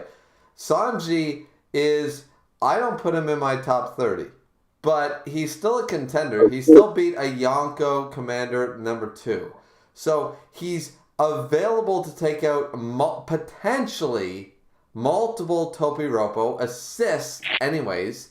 He's able to fucking take out Yonko commanders. He's able to take out multiple fodder, and he's going to be and you're going to handicap yourself and put him on a Jesus board, on a crucible right over in there in the corner because of a morale boost, and I'm sitting there like I'm saying no, I don't agree with that. I agree that because let's say like the theory, right? The theory that everybody says that the raid will fail. Well, if the raid fails, Sanji's a big part of that by that regard, because if the raid fails, it's because Sanji didn't pull his fucking weight. Because he would refuse to hit a woman. And I agree that if the raid failed, everyone didn't pull their weight enough. Yeah, but Sanji is at most fault of anybody because he refused to pull. Black Maria should have been dead before Robin and Brooke got there. That's a fact. Okay, but by the logic that a top tier can beat someone if they're caught off guard. Oh, Sanji tries to fight Black Mirror, is caught off guard by, say, her illusionary power or something. I mean, then It's that would... so much All right, it'd be all right. Listen, it's okay if Sanji gets caught off guard by Black Maria. It's okay. No, you'd if be he's shitting on losing. him. You would be shitting on him. No, Don't I that wouldn't be. bullshit. I wouldn't be. I'm telling you right now. If Sanji gets caught off guard by a devil fruit ability, like Shiryu with the invisible shit. Now, granted, he's supposed to have super observation hockey, so he's supposed to be able to sense that shit. But let's say he's distracted. Okay. And he gets caught off guard. My problem is that when he got caught, he should have tried to fight. It's the same with Dressrosa. He did the same bullshit. Like, he gets caught by women, refuses to hit them, and the situation becomes worse because of his idiocy. He needs to step up and realize, as Zoro said, He was we're able not to playing a get game Viola. here. He was Zoro's able willing- to get Zoro Viola fucking because cut of Monet in fucking half. So Zoro didn't do shit. Zoro Zoro cut Monet in half. Zoro- Fuck off. he- Zoro cut Monet in half. Zoro used a fucking butter knife on snow that was able to Zoro reshape itself scared a after. If he Logia. was No. Here's what Zoro did. doesn't Ben, treat this Ben, shit back me up seriously. here. Zoro Zoro didn't scared. treat that shit hold on, seriously. wait, Zoro didn't treat it seriously. over 20 years. Zoro Listen. talked a big fucking 20 game, years. but didn't 20 treat it years. seriously. Over Talked 20 a years. big fucking game Over and didn't 20 treat it seriously. years. 20 years. You are a Zoro stan. No, I'm telling you right You now. are a Over Zoro stan. 20 You are years. pretending Who scared he a took it Logia more into not seriously being able than to he did. form? What? Zoro took it less seriously. Nobody has cut a Logia into scared. Ever. Now, when you look back at it, Zoro did cut Monet. He didn't use hockey, Yeah, but he did cut her. he cut her, If he did not and have a double fruit, she would be dead. then If he she did- was if he did not have that double fruit, she so would be dead. fucking It scared. didn't do any lasting damage, and she's able to get up after and try No, she got up like against them and after try the to end of the sabotage arc. them afterwards. It lucked out that she didn't, but by the same logic of, oh, this is a serious issue, this is a serious threat, you can't let your guard down and not actually hurt women or whatever. Zoro did the same He thing. cut a woman in half. If she didn't have her It did ability, she would be nothing. dead. It didn't do damage. It didn't do actual damage. Dude, but Sanji wouldn't have even tried to kick her. All right. Can I The just result say, would have been the can I same say- if Sanji can just I think can like, I can oh, I I'm send about can to I kick send a you. manga panel of Monet shivering on the bottom of the ground? A Logia user was terrified when she wasn't hurt. That's how scary Zoro was. I don't give a fuck about physical damage. Emotional damage 101 right fucking there. Zoro didn't need to hurt her Like, because she even was if- already scared as fuck. Conquer Even fucking if she 101. didn't do physical damage, mentally she was out of the battle. Yeah, mentally she was done. Mentally, he was So, temporarily. Sanji, out of the listen. battle. I'd be fine if Temporarily. Sanji had coerced Black Maria and went, "Oh, you're the most beautiful. All right," and was all suave Italian about it, and fucking did some French je ne sais quoi, and did some bullshit and talked her into releasing him.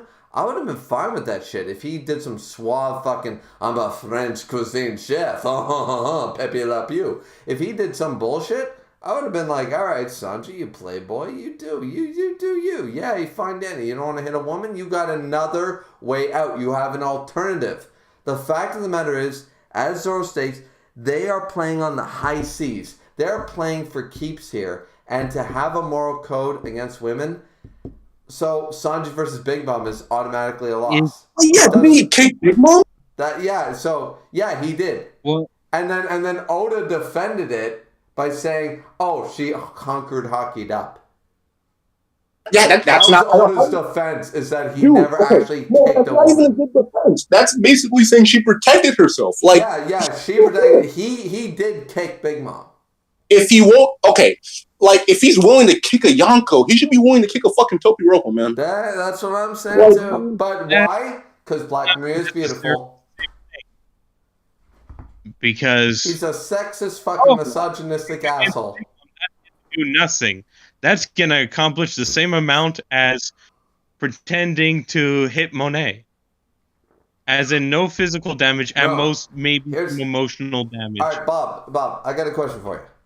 Really quick. If he was willing, let's just say, no women hitting bullshit, right? Brooke and Robin would be at full strength right now, and Sanji would have beaten Black Maria. Is that not a fact?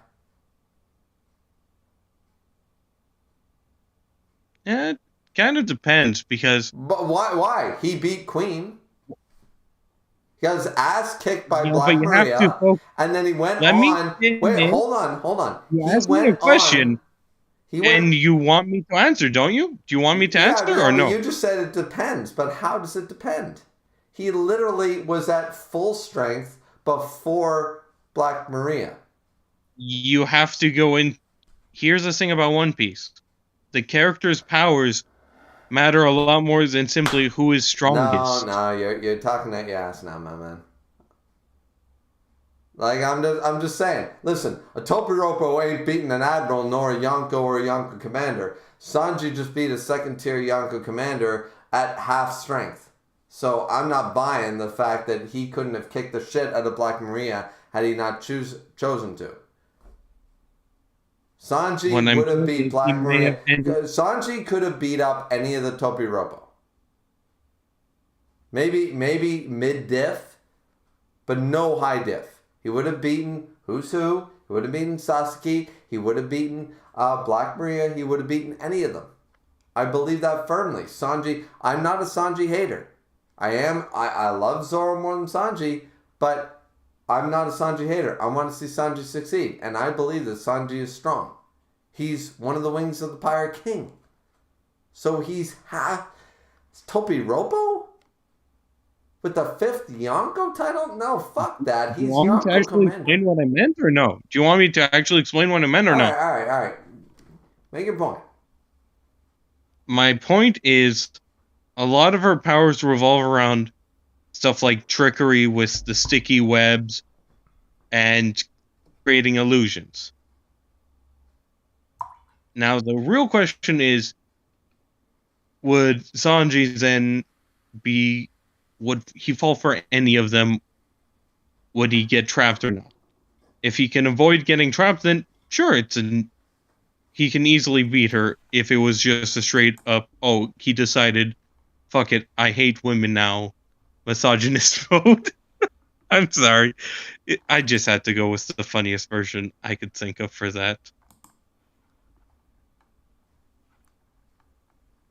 Okay. But if he was to get trapped on the webs and so forth, The question is, could he bleeds blue fire. Band, what do you think about this? I'm not seeing the defense here. Again, the way I'm looking at it is I'm looking at the whole picture. We're in a war. Your people can die. These people, like the way I'm looking at it, if there's an enemy in front of you, it doesn't matter if they have like illusion powers or whatever. You should do your best to defeat that enemy, so that way you can prevent casualties on your side. That could be prevented, right? Mm-hmm. I get that he has the code. He has a code of, oh, I won't hit women. I have a similar code. I do. How much value will that code have when your team is dead? Is my question. That's right. My old man, I've told you this before, Ben. Maybe Bob didn't hear this, and maybe the stream hasn't heard this story before, but I got my shit kicked when I was 9 years old by a 10-year-old girl. I got my shit kicked. Me and my brother, we got our shit kicked. We were playing street hockey. Some girls showed up. They beat the shit out of us. And then all of a sudden, we went home, bruised and beaten to our parents, and we were crying and sniveling and blah, blah, blah. We were, 9 and 7 or whatever age we were. And then my dad asked me, he said, what happened, blah, blah, blah. And I told him, I said, well, you told me never to hit a girl. The reason I didn't fight back, we probably could have won. But we were told never to hit a girl. That was the 90s. It was a thing. We were told never to hit a girl. So I'm crying, bleeding, and bruised because I was told never to hit a girl. Now, to this day, I regret not. And my father even went, yeah, there's a problem here. Like, so we never found the people that did it, blah, blah, blah. They showed up at our street hockey game, blah, blah, blah. And they were just bitches or whatever from some other school. I never knew who they were. And to this day, I don't know.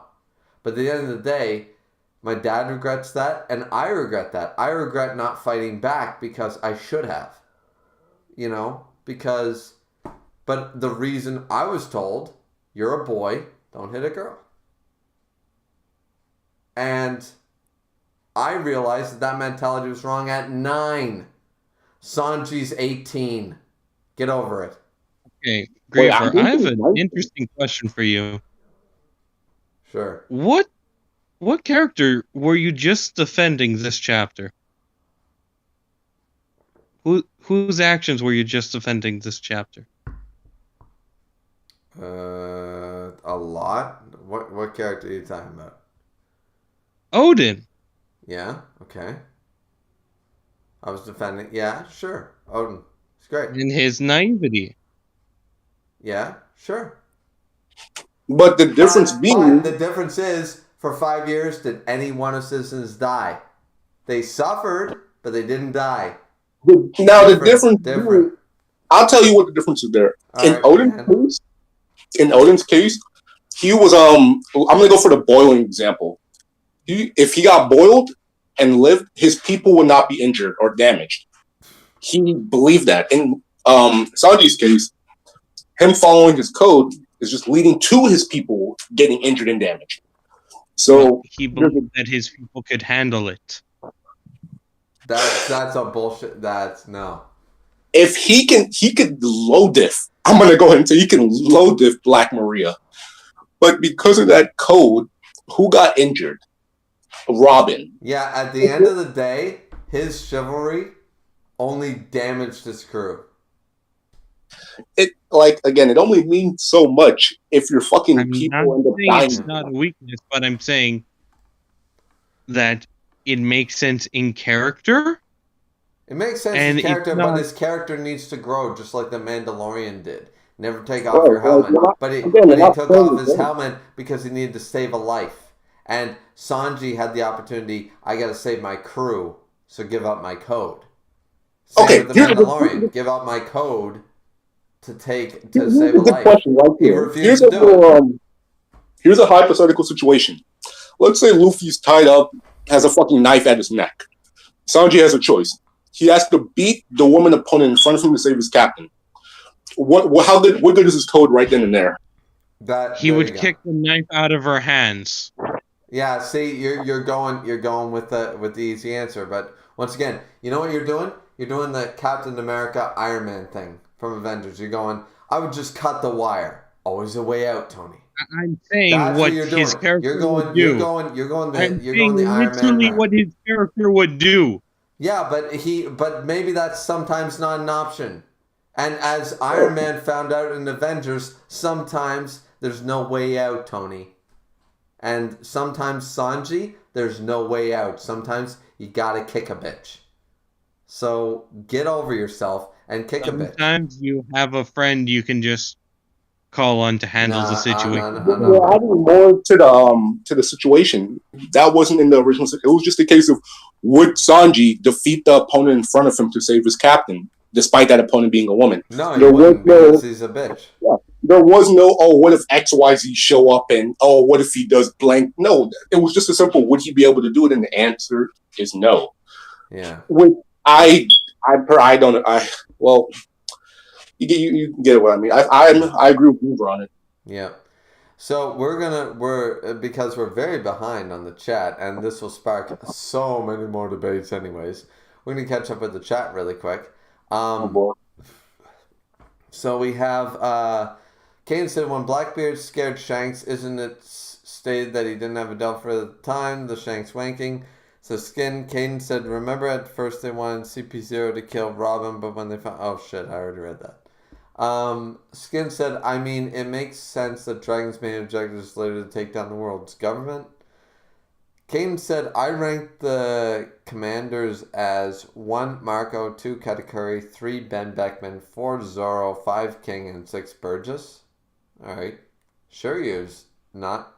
Is Burgess... Oh, okay. Most people say Shiryu instead of Burgess, but interesting. Caden said, Doflamingo was on par with Luffy during Dressrosa. When Luffy came out and fought Katakuri, he was getting beat out of the fight. By process of elimination, Doflamingo would have get his ass whooped. Skin said, imagine if it's Luffy with the eye patch. Also says, Kaido's been fighting everybody. Yeah, we've established that, yeah. Caden said Big Mom and Kaido durability would be relative to each other and their attack potency should be around the same since they can fight around for days and around without a winner being decided. Yeah, like, once again, the Yonkos are built different. Let's just be real. Caden said, I understand you're saying Kaido is losing stamina, but you can say the same thing for Luffy, who's technically been knocked out like 4 fucking times already. Making a point. Yeah, if anybody should be tired, it would be Luffy. Yeah, you know what? Good point. Skin said, I'm gonna wait to see all this new form can do before saying it's stronger than Big Mom. Yeah, I'm with Skin on that one. Caden said, technically Katakuri didn't take any damage until midway through the fight and only started throwing hands at the end. Luffy took more damage than Katakuri. I don't think Katakuri durability is high. His durability might be high, but like Luffy was learning during the battle, and Katakuri was taking it too easy. He admitted that himself. Caden said, compared to Luffy's at the time, Skin said it might be a time limit. Caden said, technically, probably was aiming for the ocean, but accidentally hit the island. Because that high up, what are the chances of you seeing a small island compared to the whole ocean? I forget what that was in reference to. Caden said, and since Kaido has the fish fruit, model dragon, he can probably breathe underwater. Oh, that's a good point. Kane said, Luffy's devil fruit probably didn't think if any of its past users for the last 800 years was worthy of its power until Luffy. Maybe. Skin said, did I just hear Hunter x Hunter slander? Yeah, you did, because that series is trash. Skin said, I agree Katakuri could win against current Zoro right now. Probably could, yeah. As I said, I give it about a 60-40 or a 50-50, but yeah. Roman 10, a new guy in here, says, Oda literally foreshadowed all of this throughout One Piece from chapter 1. It amazed me how far he thought this all out. Kaido wants everyone dead if they don't serve him. Lives mean nothing to him. As long as Oda is the writer of Sanji, it's not going to happen. His personality is set, and we got to accept it, unfortunately. Yeah, that's part of it.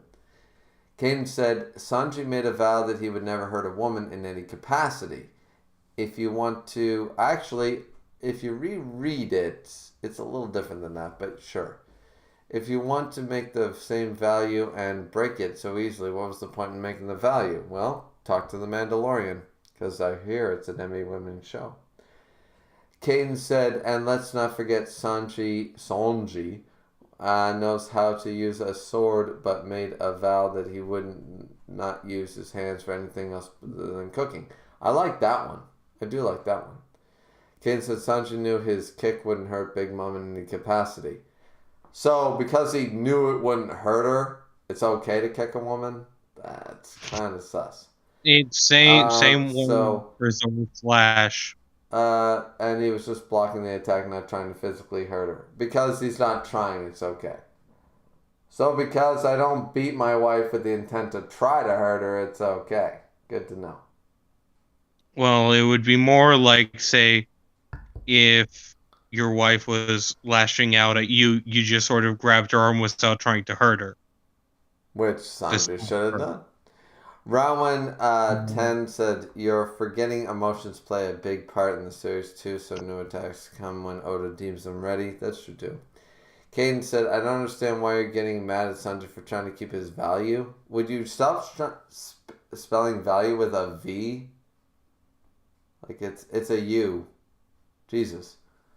On the other hand, praise Zoro for trying to keep his value. To keep the world's greatest swordsman and never lose. No, Zoro gave up that right when he bowed his head to fucking Mihawk and said fucking, no. Zoro and Sanji are built different. Zoro is leagues above. Because Zoro gave up. Zoro gave up his dream and his morals to help Luffy. Sanji is not willing to do the same. Zoro's morals were in question, and he went to Mihawk and said, fuck it, I'm going to fucking Mihawk to learn to be better for Luffy.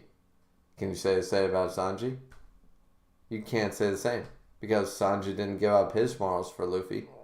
Zoro did. Well, Tit for tat. that's different in their dreams. Yeah, Zoro's better. Sanji literally can't So just, let's like, I'll go. give up on. Hold on. Still my stream. Let's see. If it goes down to going, he goes down. It goes, leaving the rest to his friends. Rowan 10 is saying a lot of. We argued that this before, my friends, but it's just his values and his code. If he goes down, going down, he goes down. It goes down. Jesus, there's a lot of downs in this one. I don't know what it's saying. Caden said Sanji and Zoro are 21 as of right now. Rowan 10 says, either way, great chapter. Can't wait for next week. You'll have a good one. Keep up the One Piece talks going forever. And Skin says, but yeah, great chapter, great stream. Skin said, like, for God's sakes, it's probably going to have a time limit, so we can't judge it yet. Yeah, on the form, I'm assuming they're talking about Luffy's new form. So, alright, so that's caught up with the chat. So, let's go down the line. Any, I guess, well, we can keep talking about other shit. Anybody got anything to say? Ben? Bob? My phone's at 12%, so I'm going to stay in here on time at, like, in the single digits. I'm letting you know ahead of time.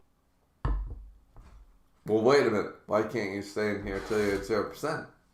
Oh, I mean, if I did that, I would just end up talking and then just leaving the call because it just dies.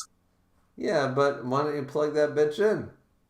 I could, but I don't feel like going to plug it in, man. Ben, my man, what are you doing? What are you doing to me? I stayed in this call for you. You were the one at the beginning of the stream who suggested I do a VC, and you fucking get back fucking in there. I've been in the call from the start. What are you talking about? Yeah, I know, but what I'm saying is that you were the one who suggested I do it in the first place, and now you're going to be the one to leave? Like, fuck you. What do you mean I'm one of the last ones to leave? Oh, yeah, fair point. Fair point. Should I leave so Band is the last Oh, boy. one? Well, there's not really much left to talk about. We've already discussed the chapter. Good point. It's So good. I think we covered everything that we were going to talk about. So, yeah. Well, why don't we end it right here? We'll say that thank you very much, ladies and gentlemen, for the 12 likes on the One Piece chapter 1044 live reaction. It was very exciting. And I'm very glad that I got to do it. I'm very glad that I didn't have to, because now it's 4 in the fucking morning, so I'm very glad I didn't have to go to work. And, because this chapter review or reaction would have been way later, and maybe wouldn't have got as much hype. So thank you very much, guys, for watching. Like, comment, subscribe as always. Thank you for everybody who jumped into the chat. Thank you to everyone who jumped into the VC. And we will see all you beautiful people again, once again, next time. Drink responsibly as always. See you back here next time. Say bye. Peace. Bon voyage.